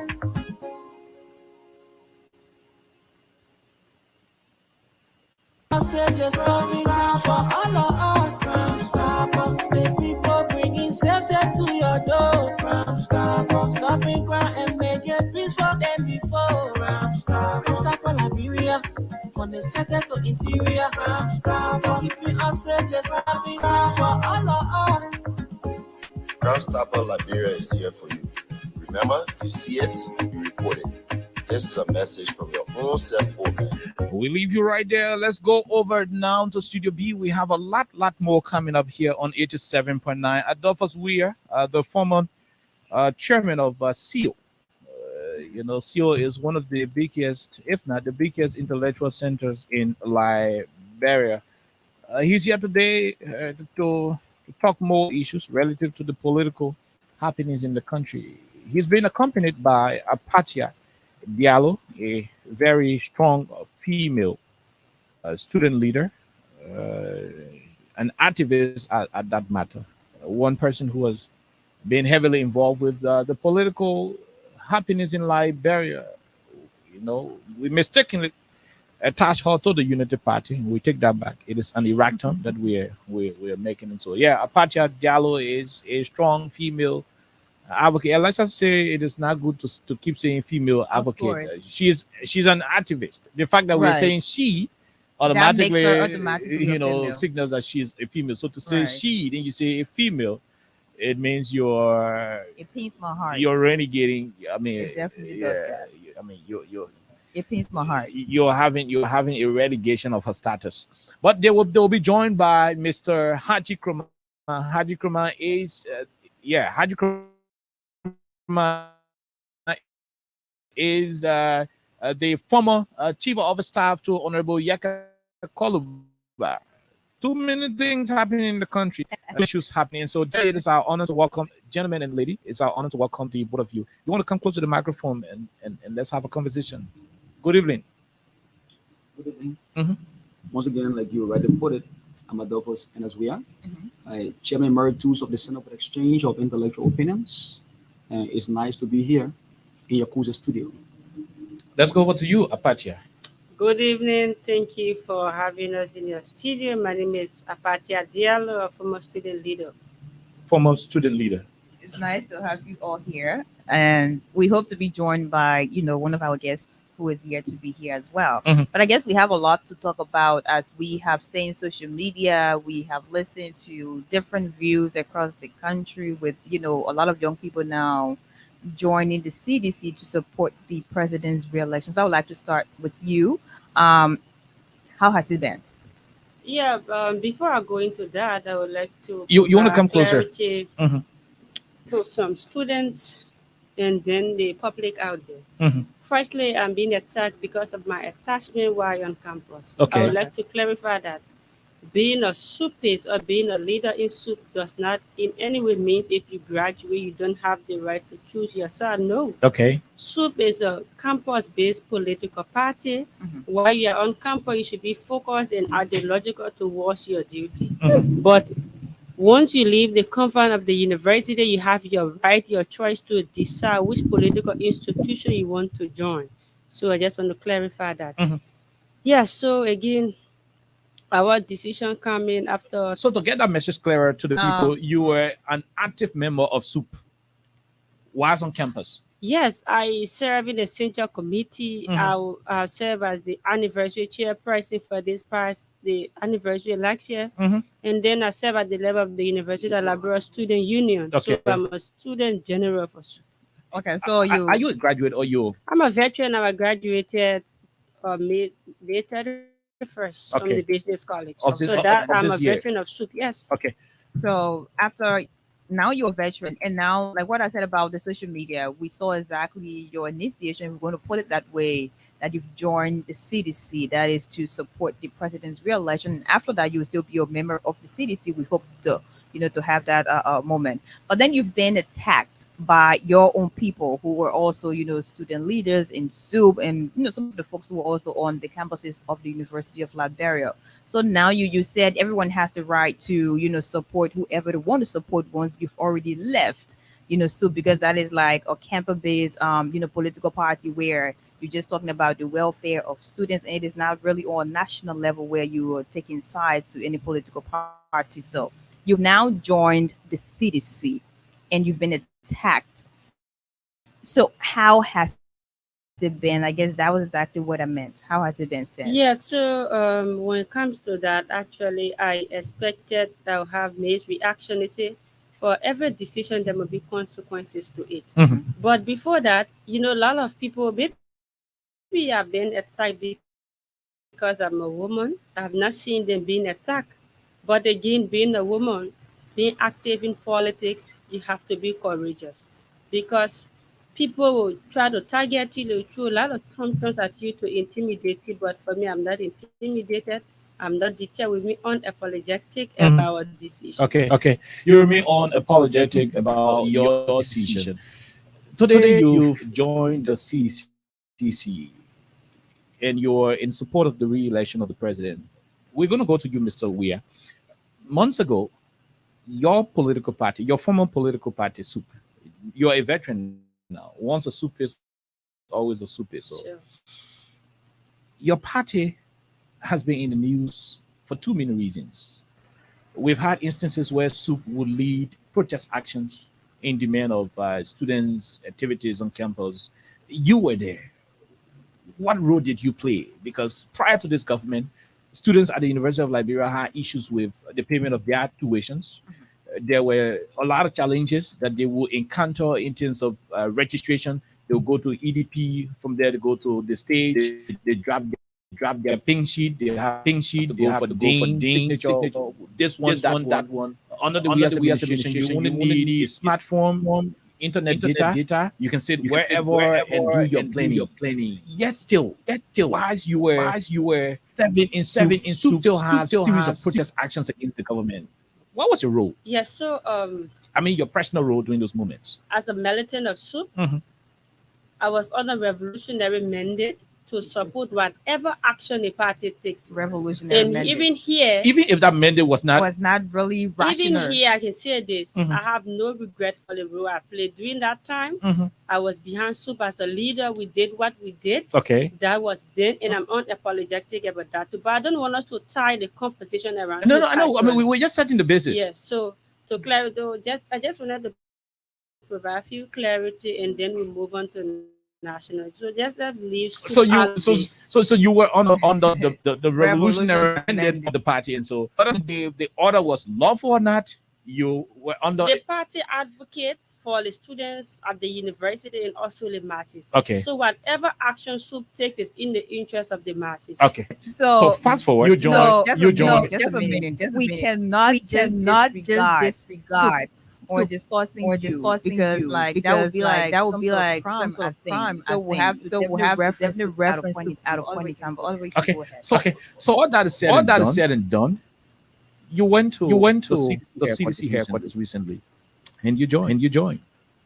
You want to drill us through what triggered that decision? Because Apache Diallo is one serious-minded female advocate we know, student activist in general for that matter. Somebody who has gone against regimes in the past. I saw you folks against other administrations, not only the WEAS administration. You've been championing students' issues. What have you seen nationally, from a national perspective, by this administration that made you to say, okay, you know why? I have seen Gongo, I'm not supporting Gongo. I've seen Bwaka, I ain't going to support Bwaka. I know Cummings, I'm not going to support Cummings. I'm going to support George Weah. Let us know. Yes, so I carefully observe and read through every political institution that we have here. You know, for me personally, I want to go to a political institution that is not based around individual choice.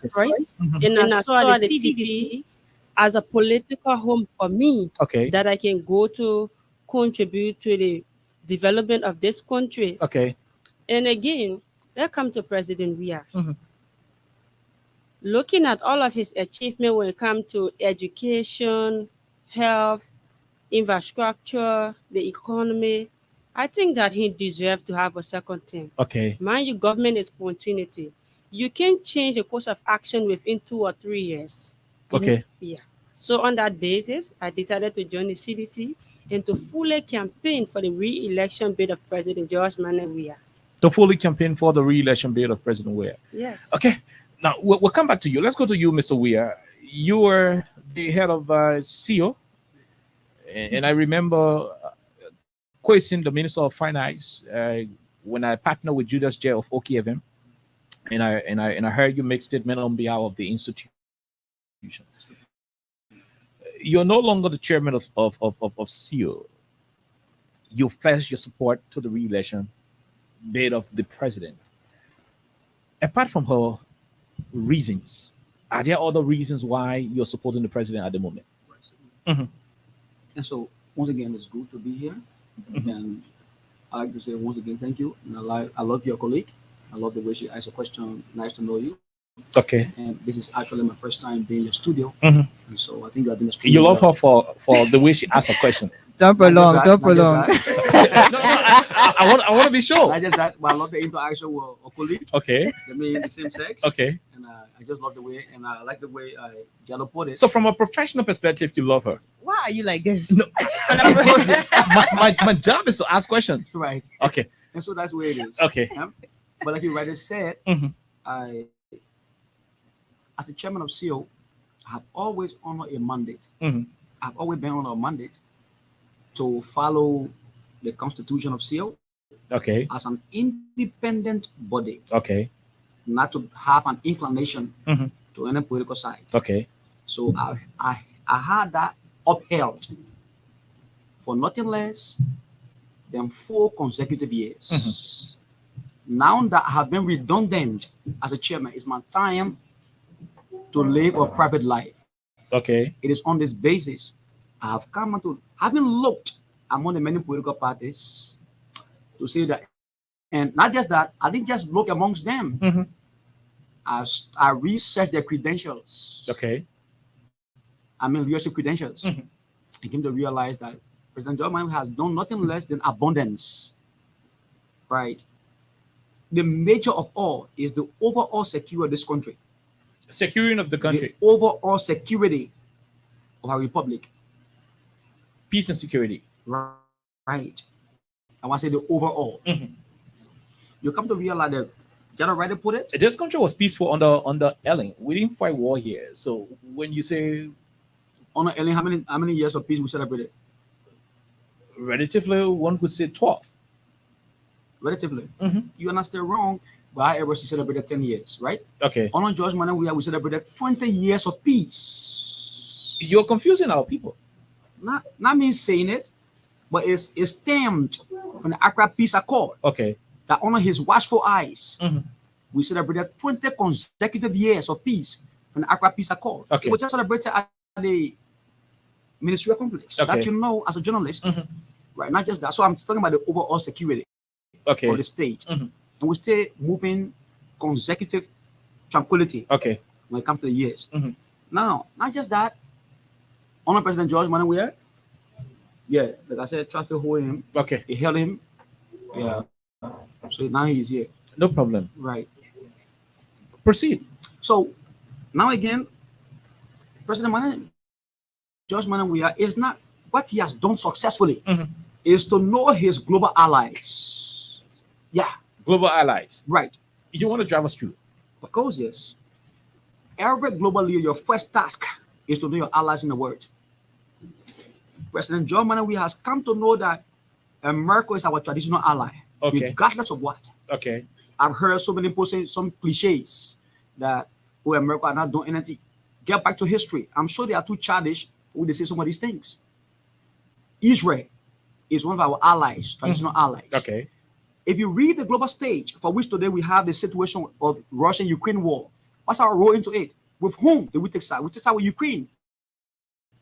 Because the Russian state is bent on absorbing the world on its wings in the so-called name of balancing global power. Okay. Right. So George Manawia has come to realize that our allies in the world will not be compromised. And so we stand on that note. To know your global allies it means that you have to be someone who understands global politics and know what your people's needs are. That's the concept. On that basis, I say that. But then this guy is somebody to really support President George Manawia. When did you make that decision? Ever since. Whilst you were chairman of CO? Of course, yes. But you kept your identity. Because I could not exhibit what I've been chairman. Okay. All right. Let's go over That's to no reason you like that? Yeah, I mean, quick, something else before we move over. Right. Yeah, I mean, the next reason before we proceed. You are currently seeing a sporadic movement of coup on our continent.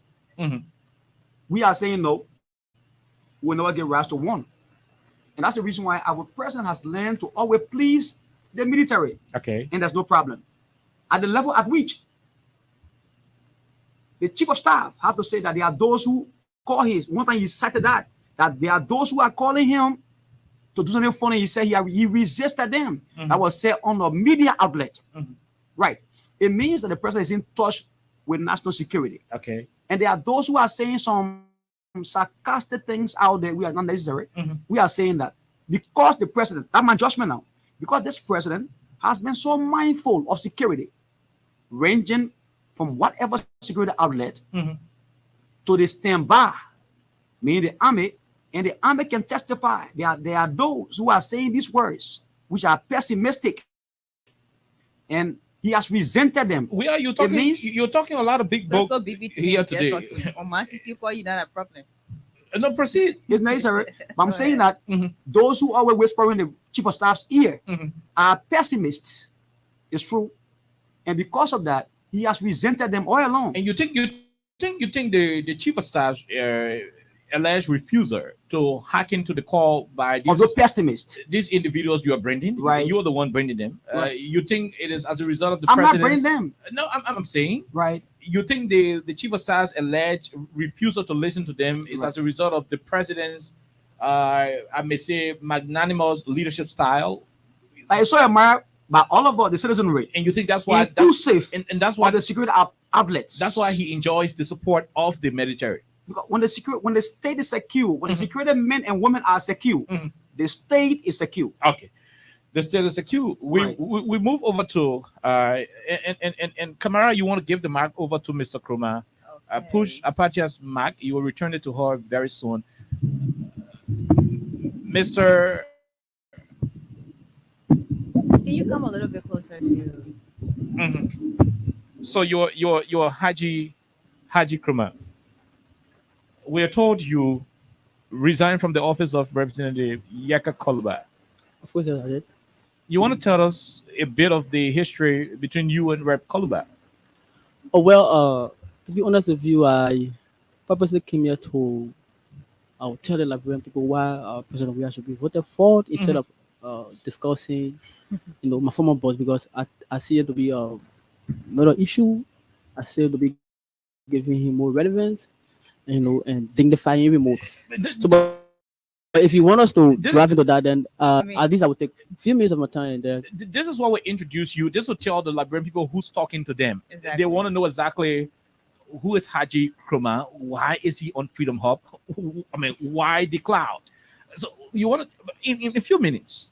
Okay, I'm Haji Krumah. I served Honorable Yaka Koluba for 2 years as chief of office staff. 3 years. Okay. As chief of office From when staff. to when? From 2020 to September 1st, when I resigned my position to From serve. 2020 to September 1st, 2023. of this year. Yes. Okay. So I resigned on the 1st of September to support the re-elections of President Weah, based on tangibles, based on the deliverables of the president, and based on some of the things he has done that is very clear, that is issue based, that you can point out, that people can point to, that people that is resonating to the day-to-day lives of the Liberian people, not based on a boss who is in a constant habit, or who find pleasures in insulting somebody who is trying their possible best. Okay, I think that's where this is what we're gonna go to. So you started 2020 and you resigned on the 1st of this month. Yes. Your boss, your former boss, is on record of being, if not the number one abusive critic of this government, including the president. But he will be he's one of those who will be on record for insulting the president, and I would not call that criticism. Good. All along he has been insulting the president. You've been the head of his staff, the chief of office staff.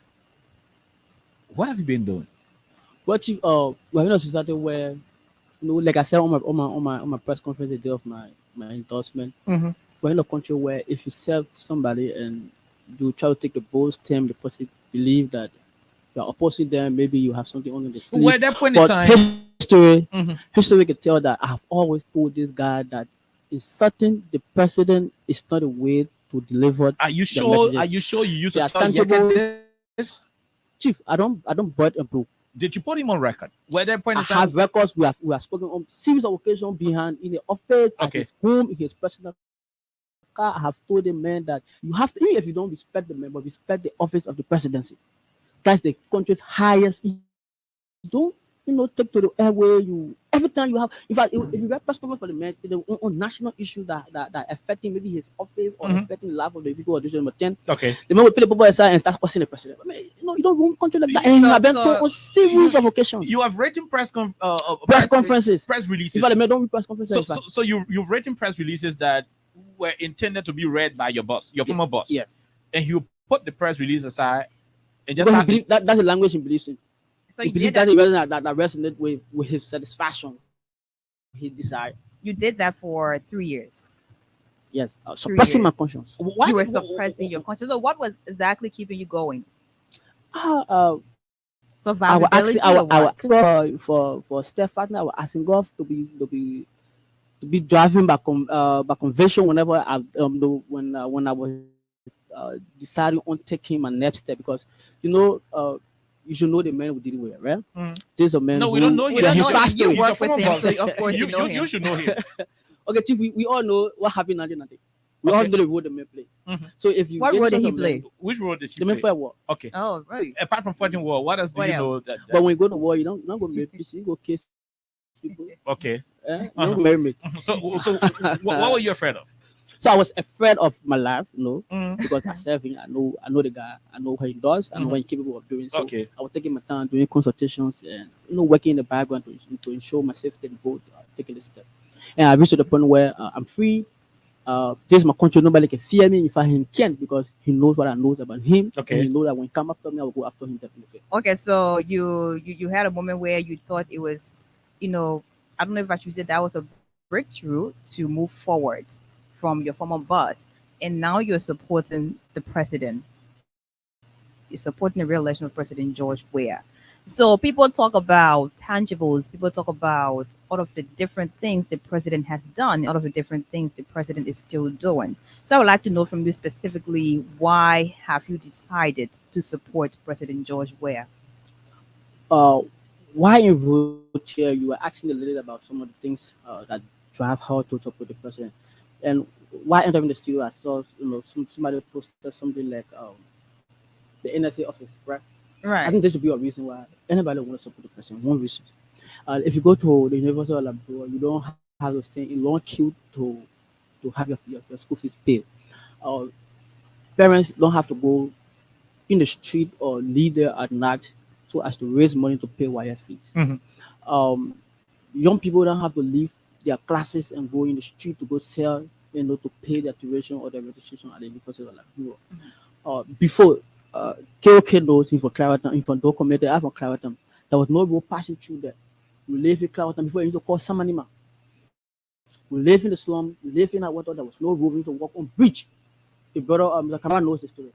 Where many days we used to fall in our water, but today you don't have the walking bridge or on bridges to go to the Samanima or the Dog community. You have a paved road. Broadway, where I lived, benefited current. Dog community is laid out. West Point, just that name the tangibles of the president. It's very clear. It's historic that the president has done so much that he deserves a second chance. And I believe that giving his track record and giving his deliverables, when you'll be able to deliver over the past time, if you give him another says that you can take it to the bank that he will do way more than what you are. Are you supporting the president because of what you just listed, or you're supporting him because you are afraid that your former boss, might now win the elections, and so you try to find a safe haven? In fact, it's not based on the losing the election of my former boss. I want to support the president. I done this on conviction. Okay. I do not have the work for my former boss. I do not have the work. I have a means of survival. Okay. Right. I can do business. I can survive. I can sell shoe. I will survive. Right. So it's not the decision was not based on his fact that he's losing the election, even though you can see the anger in his face that he's losing the election, he's losing the people. But my decision is not based on that. Okay. Your decision is not based on that. So Apatia, right? Okay, so you can take your microphone back. Yes, take that. That is yours. For now. Yeah. Go ahead. So we get back to you, and I think it is more like a circular space because all of you we have in studio today, you've come to support the president, and all of you are here based on what the president has done, all of the physical things that we have around us. Because if you just leave from here right now and go out there, maybe you will see one thing or two things that would definitely tell you these are things President Weah is doing, right? So we'll get back to you. What exactly are you bringing to the table? Because you've been a student leader before, and of course you have influence, you have some sort of connections when it comes to connecting with the young people. So that means you have a lot of people who also follow you. So how do they take your decision to support the president? And if that question is also answered, what do you bring to the table? Well, honestly, I would tell you, 75% is happy that I made the decision to support the president. Okay. And then the remaining 25% are critics who feel that only they have the right to take a decision. Again, what we bring to the table, we know how to get to our people. That's first thing. As a leader, you must be able to connect with your people at all times. Right. We have worked with the mass over the time. So going back to them, giving them a message that look, because of firstly, when we enter the University of Liberia, you have to go on campus from 4 to 8, studying online just to register for entrance or to claim your course. You will not even have access to a better classroom. You're being CPAV, water will splash all on you. But for now, we can see some tangibles. The Rubber Fee Highway Road, the Banners Road, these are things that will take our people in the peace actually. Before someone try to give you fish or food, let them give you education or peace so you can be able to empower yourself. Like Brother Haji just said, you don't need a government job to survive. Okay. You just have to be capable enough. Once you have the capacity within you, you can survive through whatever means you have. So, yes, we will move from village to village, talking to our people, especially the conscious terrains actually within Masurado. Okay. Bringing a case to them that President Weah deserve re-election. Before you go to Brother Davos, Liberia, we don't have any spot or anywhere to go and sit. Once you leave your office, you have to go to the liquor shop. Others don't feel comfortable doing that. But President Weah has built recreation centers like the sport fee. People will say the Invisible Park, the Fee Ado community. You don't have to leave Clara Town to come to town to feel to ease yourself or to be free. I mean, you can go there, you play your sport, you do your basketball, you can have your gathering, your interactions without going to entertainment centers. Okay. That is another achievement for young people. Okay, recreational facilities, another achievement for young people. We will end with Haji, then we go to the lines. But Mr. Weah, your guys are sealed. The intellectual community, what are they saying? What do you sense from the intellectual space of our country? Are the young intellectuals gravitating towards the Weah's dream, or are there skepticism? Are they skeptical of the decision you've made? What do they tell you on a daily basis? So at this point in time, there will be more philosophical. Not a question. Okay. So intellectualism is a variation of human conviction. Okay. That's intellectualism. Like she put it rightly, no one is holding me responsible for my decision. Okay. As an absolutist, Adolphus in his way, I made a decision to support George Manasseh. So we ask me a question, why did you do? Who's saying that? So that a previous question has been rhetorical. So my followers are convinced of my decision because all along, those who believe in my influence, not just my affluence, my influence, are convinced that I've never made a stupendous decision. It is at this point they are still convinced that since I made a decision to support George Manasseh, they are in trajectory. Okay. On par. So I've never been confronted with the thought that Chairman Emeritus, why is supporting President Joe Biden? No. Every time they see me, they say thank you for the congratulations. Even they say congratulations for the decision. Okay. All of my followers, but they are your followers now. They are your followers. And even those who have never been my followers, are also in congruence. It's true. Yeah, we are. It's true. Okay. They are in congruence. Okay. Saying that every time they see me, they say, "Oh, Chairman Emeritus, I don't want to support you. You're still chairman." But now that you support your president, you are my friend. it means that they too saw something very exceptional about him, for which all along they've been supporting him. But like she rightly put it, and I keep referencing Diallo's point as she raised, as it relates to her conviction, because we are all in congruence. Okay. All right. Like I said, as a Jordan, we are for the maintenance, to help in the maintenance of global security. Okay. That's one. You see sporadic coup taking place, and leave that. There's a whole situation about the Human Happiness Index. You might have heard about that, right? You are journalist, you know. The Human Happiness Index by United Nations and the globe around the world speaks about you don't have to be alcohol to be happy. If I have alcohol, is more depressant. Alcohol and other depressants. So those who take drug every day, we are fighting. You see what the president doing now. The Minister of Youth and Sport just left the studio. He has embarked upon a project, this government, in connection with the fact that our young men and women are on drug. Think about what they are going through. See the trauma. They are sleeping on the street. See what happens on the street. Sleeping in grave, smoking human bones. See what happened in there. There's a whole project this person has launched. I'm not saying we are coming about saying things on funny things. They say they are I don't know what they want to rescue. But the question is that even in their own camp, they are disintegrated. Somebody asking, somebody saying that. And why are you coming to rescue? Those who want to rescue need to be rescued. Those who are coming to rescue us now, they need to be rescued. Okay. Because they are disintegrated.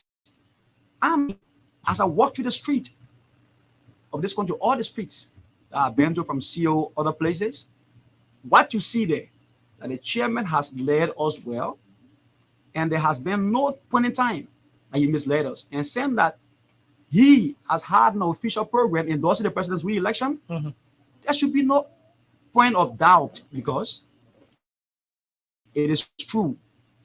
You heard from Ms. Diallo, you heard from the former COS of one fellow who always have a pleasant trait of insulting women. Okay. I mean, that's wrong. You got to respect womanhood. We all came from woman.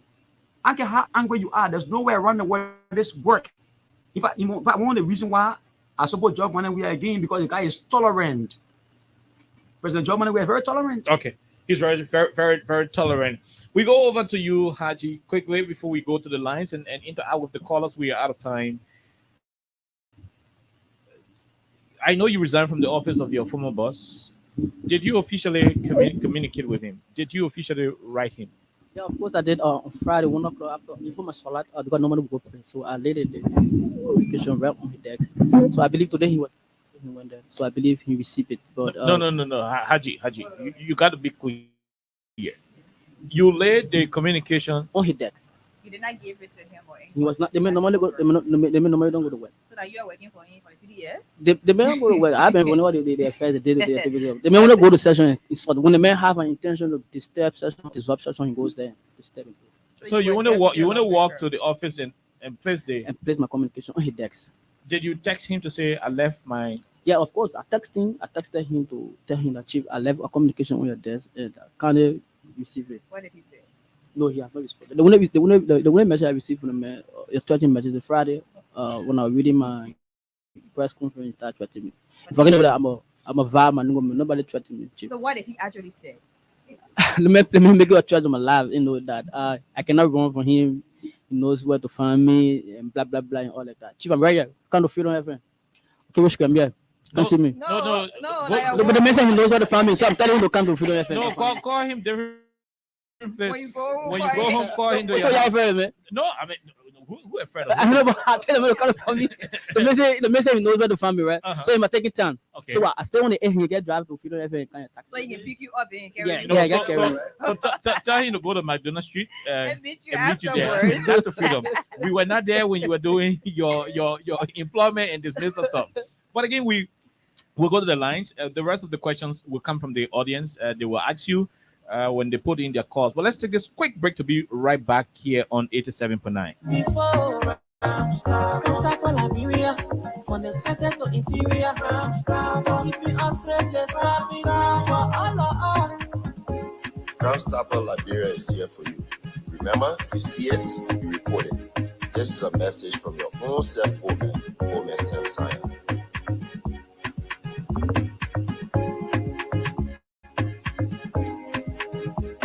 Crime Stopper, the people bringing safety to your door. Crime Stopper. Okay, so we're back. Haji Kroma, Apatia Diallo, and our man Adolphus Weah. Adolphus Weah is here with all of the detour, English, the men speaking. Anyway, that we are the crewmen. Oh yeah. But we'll take a few calls on 86500-104. You heard Haji Kroma. He resigned from the office of Representative Koluba, and he's supporting the re-election bid of President Weah. Apatia Diallo is a student activist. At the same time, she's a former veteran, a former member of SOUP, now veteran of SOUP, but she has decided to support the re-election of the president. Adolphus Weah is the chairman emeritus of CEO. CEO is the big intellectual center on Cater Street. He's no longer the chairman, but again has decided to support the re-election bid of Mr. President. They gave their reasons, too many reasons they were able to provide. If you're listening, we are here. Tell us, what do you make of the conversation? 86500-104-776-104-104 plus 231-86500-104 are the numbers to join the conversation. Let's take the first person. Go ahead. 1 minute, no time. Yeah, good evening, sir. Quickly, no time. Let's hear you. Yeah, my name is Isaac Woozen. I joined the conversation. Let's just begin my coaching because of the person of the 1 minute. President Khan decided to play a starting listener role today. But once about the issue of most for, the first segment I did not play my call, but I wanted to play that role. But I want to say, few months ago, you host on Yeka Koluba born brother in that studio. Oh yeah, his biological brother was here. He disagree with his brother. Not supporting his brother, and he has going to support Honorable Joseph Njeri. President Khan is one of the things I always say. I say, if we had these people in society like that, this country will not going to be like the way it is. Because it's not because of my relationship with you, but it's because of the country. Okay. What we can do for the country. But I want to say thank you to your brother in studio for making that post. Some people will ask, then they're Everton or eating the money, but he's disenchanted today, is why he's leaving. I can say to you, brother, nevertheless, these are words that will come across when once you make a post there, you make a reference decision. Okay. Not be Support there for Masari. Let's take this other person. Go ahead. Good evening, everyone. Good evening. Quickly, let's hear you. Let me say happy birthday to Alexa. Mm-hmm. Thanks for your special guest, and I want to appreciate them for the conversation. This is Helen Peters. I'm calling from Porter. Go ahead, Peter Lynn. I'm one of those that sometimes feel so devastated considering the fact that Yeke Koluba was elected by people in our district. It's not easy having somebody like him serving as a lawmaker. To be honest, it is true that everybody may not agree with the president, but there are ways that you can put your dissatisfaction with the president, not by insulting or saying all the kind of things that you usually say in the public. So let me appreciate the former officer who resigned, and I know that working with such person is difficult. I know what you are going through, but you make the best decision. Okay. And so the thing before I conclude, KOC, in life there are certain section of people that women should be limited in certain things, most especially when it comes to politics or leadership. So many people make decisions to support who they want to support. Other people may not criticize. I've been following Juju Kamara, something like that. Criticizing the female in studio. It is because he feels that you are a woman and you should be limited, you should restrict yourself, you should stop somewhere, you shouldn't go forward. This is why those people say these things. And you should also know that when it comes to decision making, there will be dissatisfaction of people. But the only thing you need to do is focus on what you are doing. Okay. The decision you made is the best. Be focused, do not be discouraged because of what people said about you. Thank you. Just go ahead and do the best. Thank you. Thank you very much. We leave you right there. We leave you. Let's take a few more, then we can call it a day here on 87.9. Beginning with this person. Go ahead. 1 minute. Good afternoon. Good evening. Let's hear you. Leave the radio. This is Andrew Marco calling from Nickel Nickel Town. Town. Andrew, go ahead. Yeah, I share my thanks and appreciation to the person that resigned from Yeke Koluba office. There shouldn't be a prayer. Any attempt Yeke Koluba will pay that he really intend to make. We were going to join him to go. I love to arrest Yeke Koluba. All for the warriors. Nobody for me. That order you for the war. Yeah. Before the war, so you will not be a friend. We supporting him. Anything you make, anything you want to do, you will see everyone be living with happy and blessed. Haji, you got a lot of support. This other person, go ahead. 1 minute. Hello. Yeah, okay. This is Man City again. Man City, go ahead. Female general. Haji, your hello, my children, my daughter, my son. Are you coming on? They're listening. Okay, they are listening. They are listening. They answer me. They are answering. They are answering. Doing well, Mama. Okay, I hear me. Okay, what I'm gonna say? Okay, me say thank you to my children. No, okay. This platform are massive platform here. When they come, we send to school. When they come, they present it. How they call it? Papa. They call it what? Adolfo, who are you talking to? Adolfo, you talking to? Yeah, what that? Adolfo, I bet you will come here. Some of you are what? Someone responsible. People will talk to you. Oh, you put that and hey, we don't understand nothing like that. We pay that school fee when you come to your brigade down. When we go out there, what battle the people? Say my son at the first say, FYC, that's not a battle the people. Oh, you put that like that, we don't understand my child, I'll carry the news, I'll carry for you. Go to the issue, okay? What want to say here? My son, don't be afraid, all stand here in the me, I saw, Castle, I saw 113. I know I in it. My son, I quite walk. So I ate a chicken here, when I want to see, I ate it, I quite walk. The police that want to buy a quite walk. So be afraid to get to the you are a tree child, you keep from whom, my child? Some of them say I also a causing you every day, causing woman. Then you tell me before you see one job, God will give you a job. God will bless you, let God carry your shoe in your journey. Don't receive a nowhere school and nowhere government the way as a leader for this country. Don't be afraid of anybody, you can move out of nothing. Okay. That's not Maggie. You can do a damn thing to you.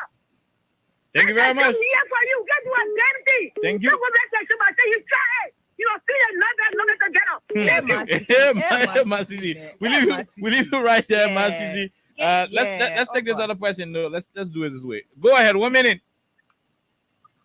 Good afternoon, Kyoga. Good evening to you and the studio guests. And let me take this time to congratulate Alexa on her natal day. Alexa, I know I heard that you say you turned 50 years old already. Yeah. And I wish you many, many more years to come. Thank All right, you. this is Mr. Abraham V. Conan calling from the United States. Go ahead, Ibi. It's a great topic on the discussion, and let me personally take this time to commend Apartheid Diallo for her courageous stand. You know, in war situation or even in politics, there are times that you declare victory and go home. That's the mistake that the campus-based soup is making. If during your tenure you had a president that managed to meet some of your demands, like in the case of affording you free education, giving you the opportunity that you can be lying in your bed to do registration, those are things that you advocated for. Now that the likes of Jews have graduated, it's about time that they say, you know what? Here are our achievements. Here are things that we can put in our records that during our tenure, we advocated and we have those things. If you can have a situation wherein you got freedom of speech in the country, those are things that you declare victory on and go home. But to be that kind of stereotype and so stigmatic to the point that this is what I'm going to hold on to come rain or shine, it's pathetic. Thank you. But Peter, I want to congratulate you and thank you. And indeed, last day, the young man that left that representative of Costing Department office, I want to take this time to commend you, Haji, little brother. You did a courageous thing. Thank you. Great job, guys. Keep it up, man. Thank you very much. Thank you. We'll leave you right there. We have another caller on the line. Let's hear you. What's the name? Where do you join us from? KOK, how are you, KOK? Let me say my voice is kind of a little bit. Thanks. I want to say thank you to you, KOK, for putting an opportunity. This voice sounds like Major Jefferson Koji. Thank you, KOK. Indeed, I am Jefferson T. Koji. And let me quickly seize the opportunity to extend my congratulations and happy birthday facilitation to Lester Princess Anja for what she has been through as a young person, young lady. I think you guys have been tremendously contributing to the conversation of our country, especially a person like you. But I'm not too fortunate to participate on this very important issue like you guys have been during over the period of time. But I just want to participate at this time. I was fortunate to listen to the likes of Darfur, who happens to be a friend and a brother, and our little brother Haji Kuman, and our Papia, a former National Youth and Student leader. Okay. Who have, in fact, that is the point of concern. And I just thought, too often when we are students, most especially non-ordinary or student leader, the purpose of being a student leader is for the advancement. Is the advancement of the general good of the population, most especially the vast majority of our citizens, those who are vulnerable. So when you see it in our context, most especially people who hail from the marginal class of our country, you talk to find a problem, not necessarily that you hate the government. You take a position to advance, to put the government on trial, so the government can be able to respond to the general good of our people. So when you shall have graduated, I want to say the university is the microcosm of the larger society. Meaning whatever you do, it has a reflection on the society. So when you leave from there, when you see some of those issues that are reflecting on what you stood for and what you were fighting for, I think it makes it much easier. So I want to say congratulate her and salute her gallantry and say to all of those retired student general, the CDC is a home where you can see a array of former student leaders who giving effort in the general good of our country. And to the young man called Haji, who happens to be the chief officer of Yeka Conva. He's the former chief of officer. He just resigned his position. Yeah, he's a former chief officer, and I'm also fortunate to attend his occasion. We want to say people should stop. You have the person who have taken close to 6 years. What he has professionalized himself in is to abuse the woman who of our women and mother and sister. Nobody have come after him. For a person who, and I listened to the young man when he was making a declaration, he said he is a Muslim.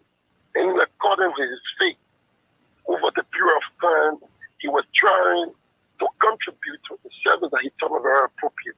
But every day he goes to the office, he come in conflict with his soul. And he thought it was appropriate to discontinue and to liberate himself from the constant abuse that this man was doing on women of our country. I think he has a right to do that. Like no man think you can threaten a person because they take a decision. The fact that President we have been very magnanimous in providing an atmosphere, people should not mistake that they can go after people who want a decision. How do you can rest assured Liberia is a free place? There's no ballot honor. The watch of this country will be able to threaten you. You have the right to go on. You can walk peacefully. You can be assured the way they can go out and will provide. And this country can even be free for those of the people who insult the president. Those are people who challenge the president.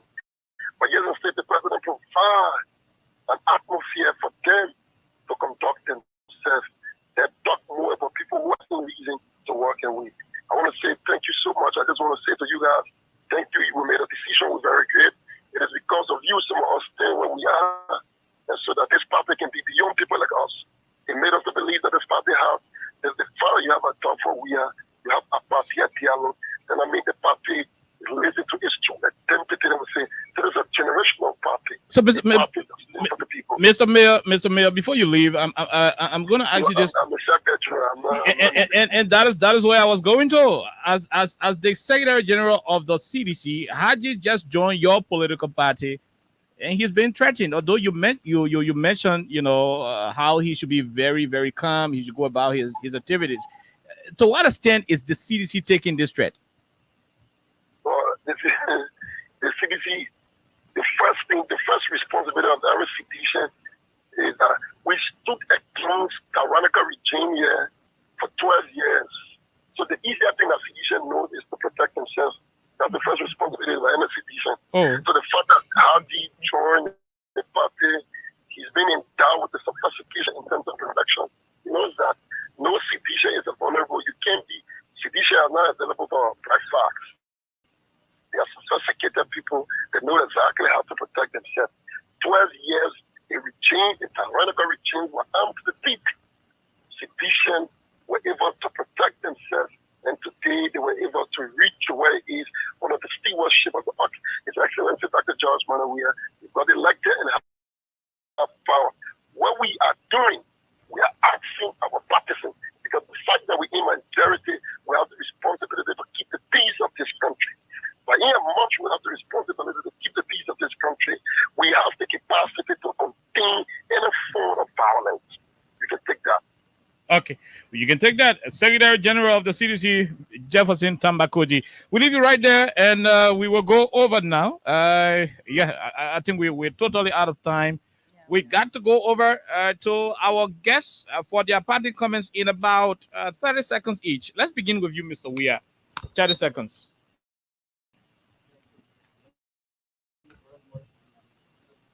I'd like to recap some of what I said.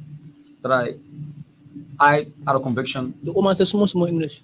Thank you for Out of reminding him. conviction, we support President John Manawia. I mean, nobody forced you. You did it by yourself. Because he has been able over the years, the first mandate, and when they say mandate, the chance they give you to serve for. You got 30 seconds. People, right?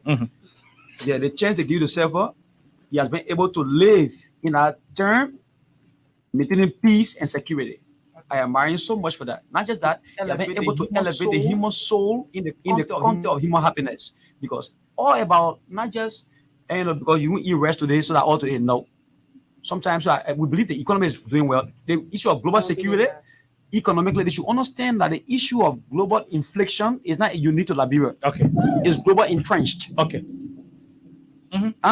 So I get people saying that, especially those from the other side, they want to attribute all that has to do with the economy onto this regime. There's a whole situation with Liberian civil crisis.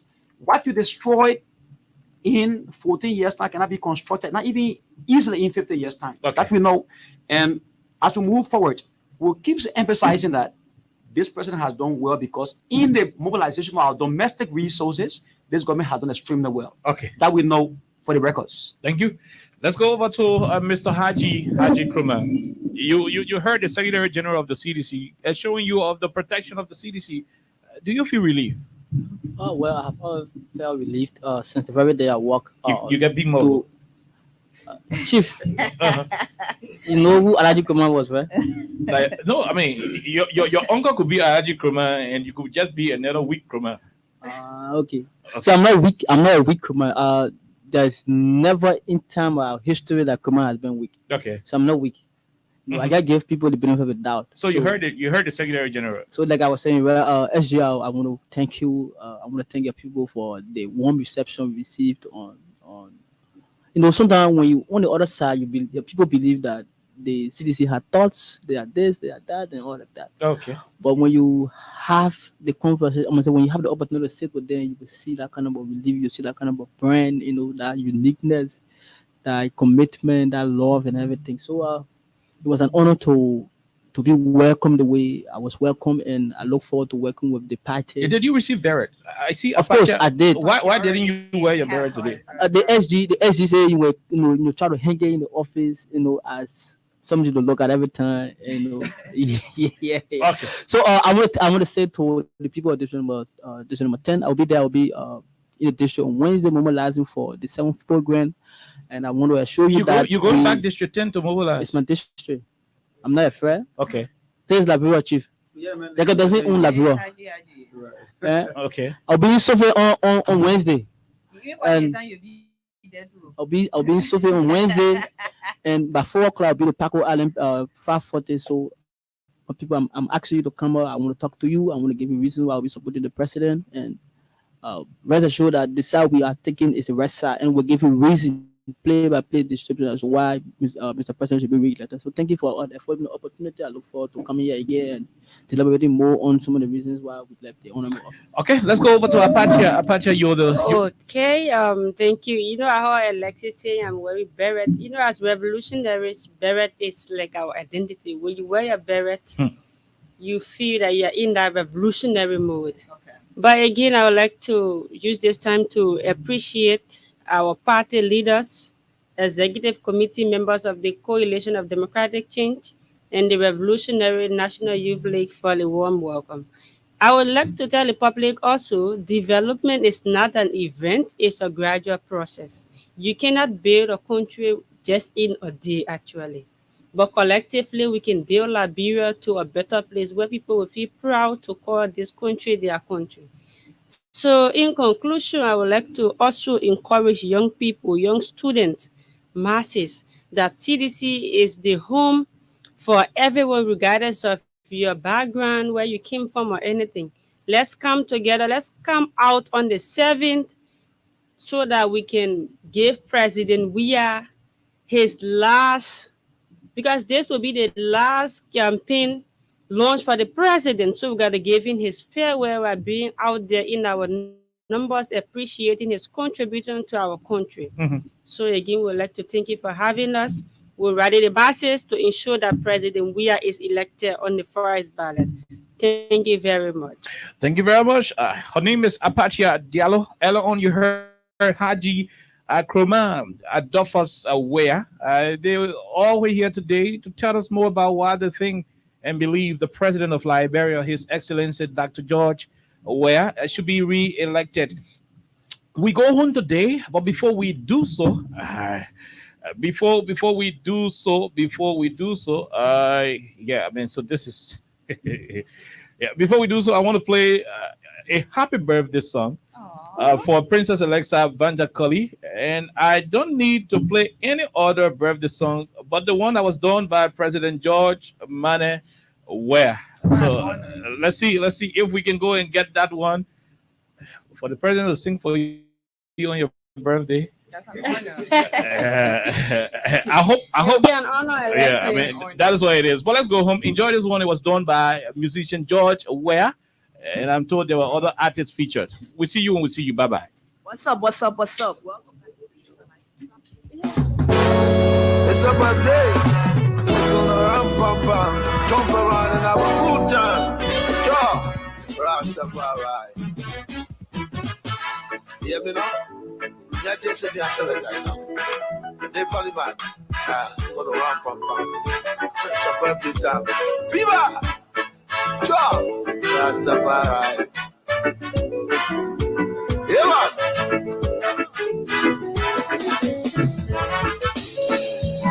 Birthday to you. We gonna celebrate. Happy birthday to you. We gonna have a good time. Happy birthday to you, dear. We gonna party. Happy birthday to you. I wish you well. Happy birthday to you. We jamming again.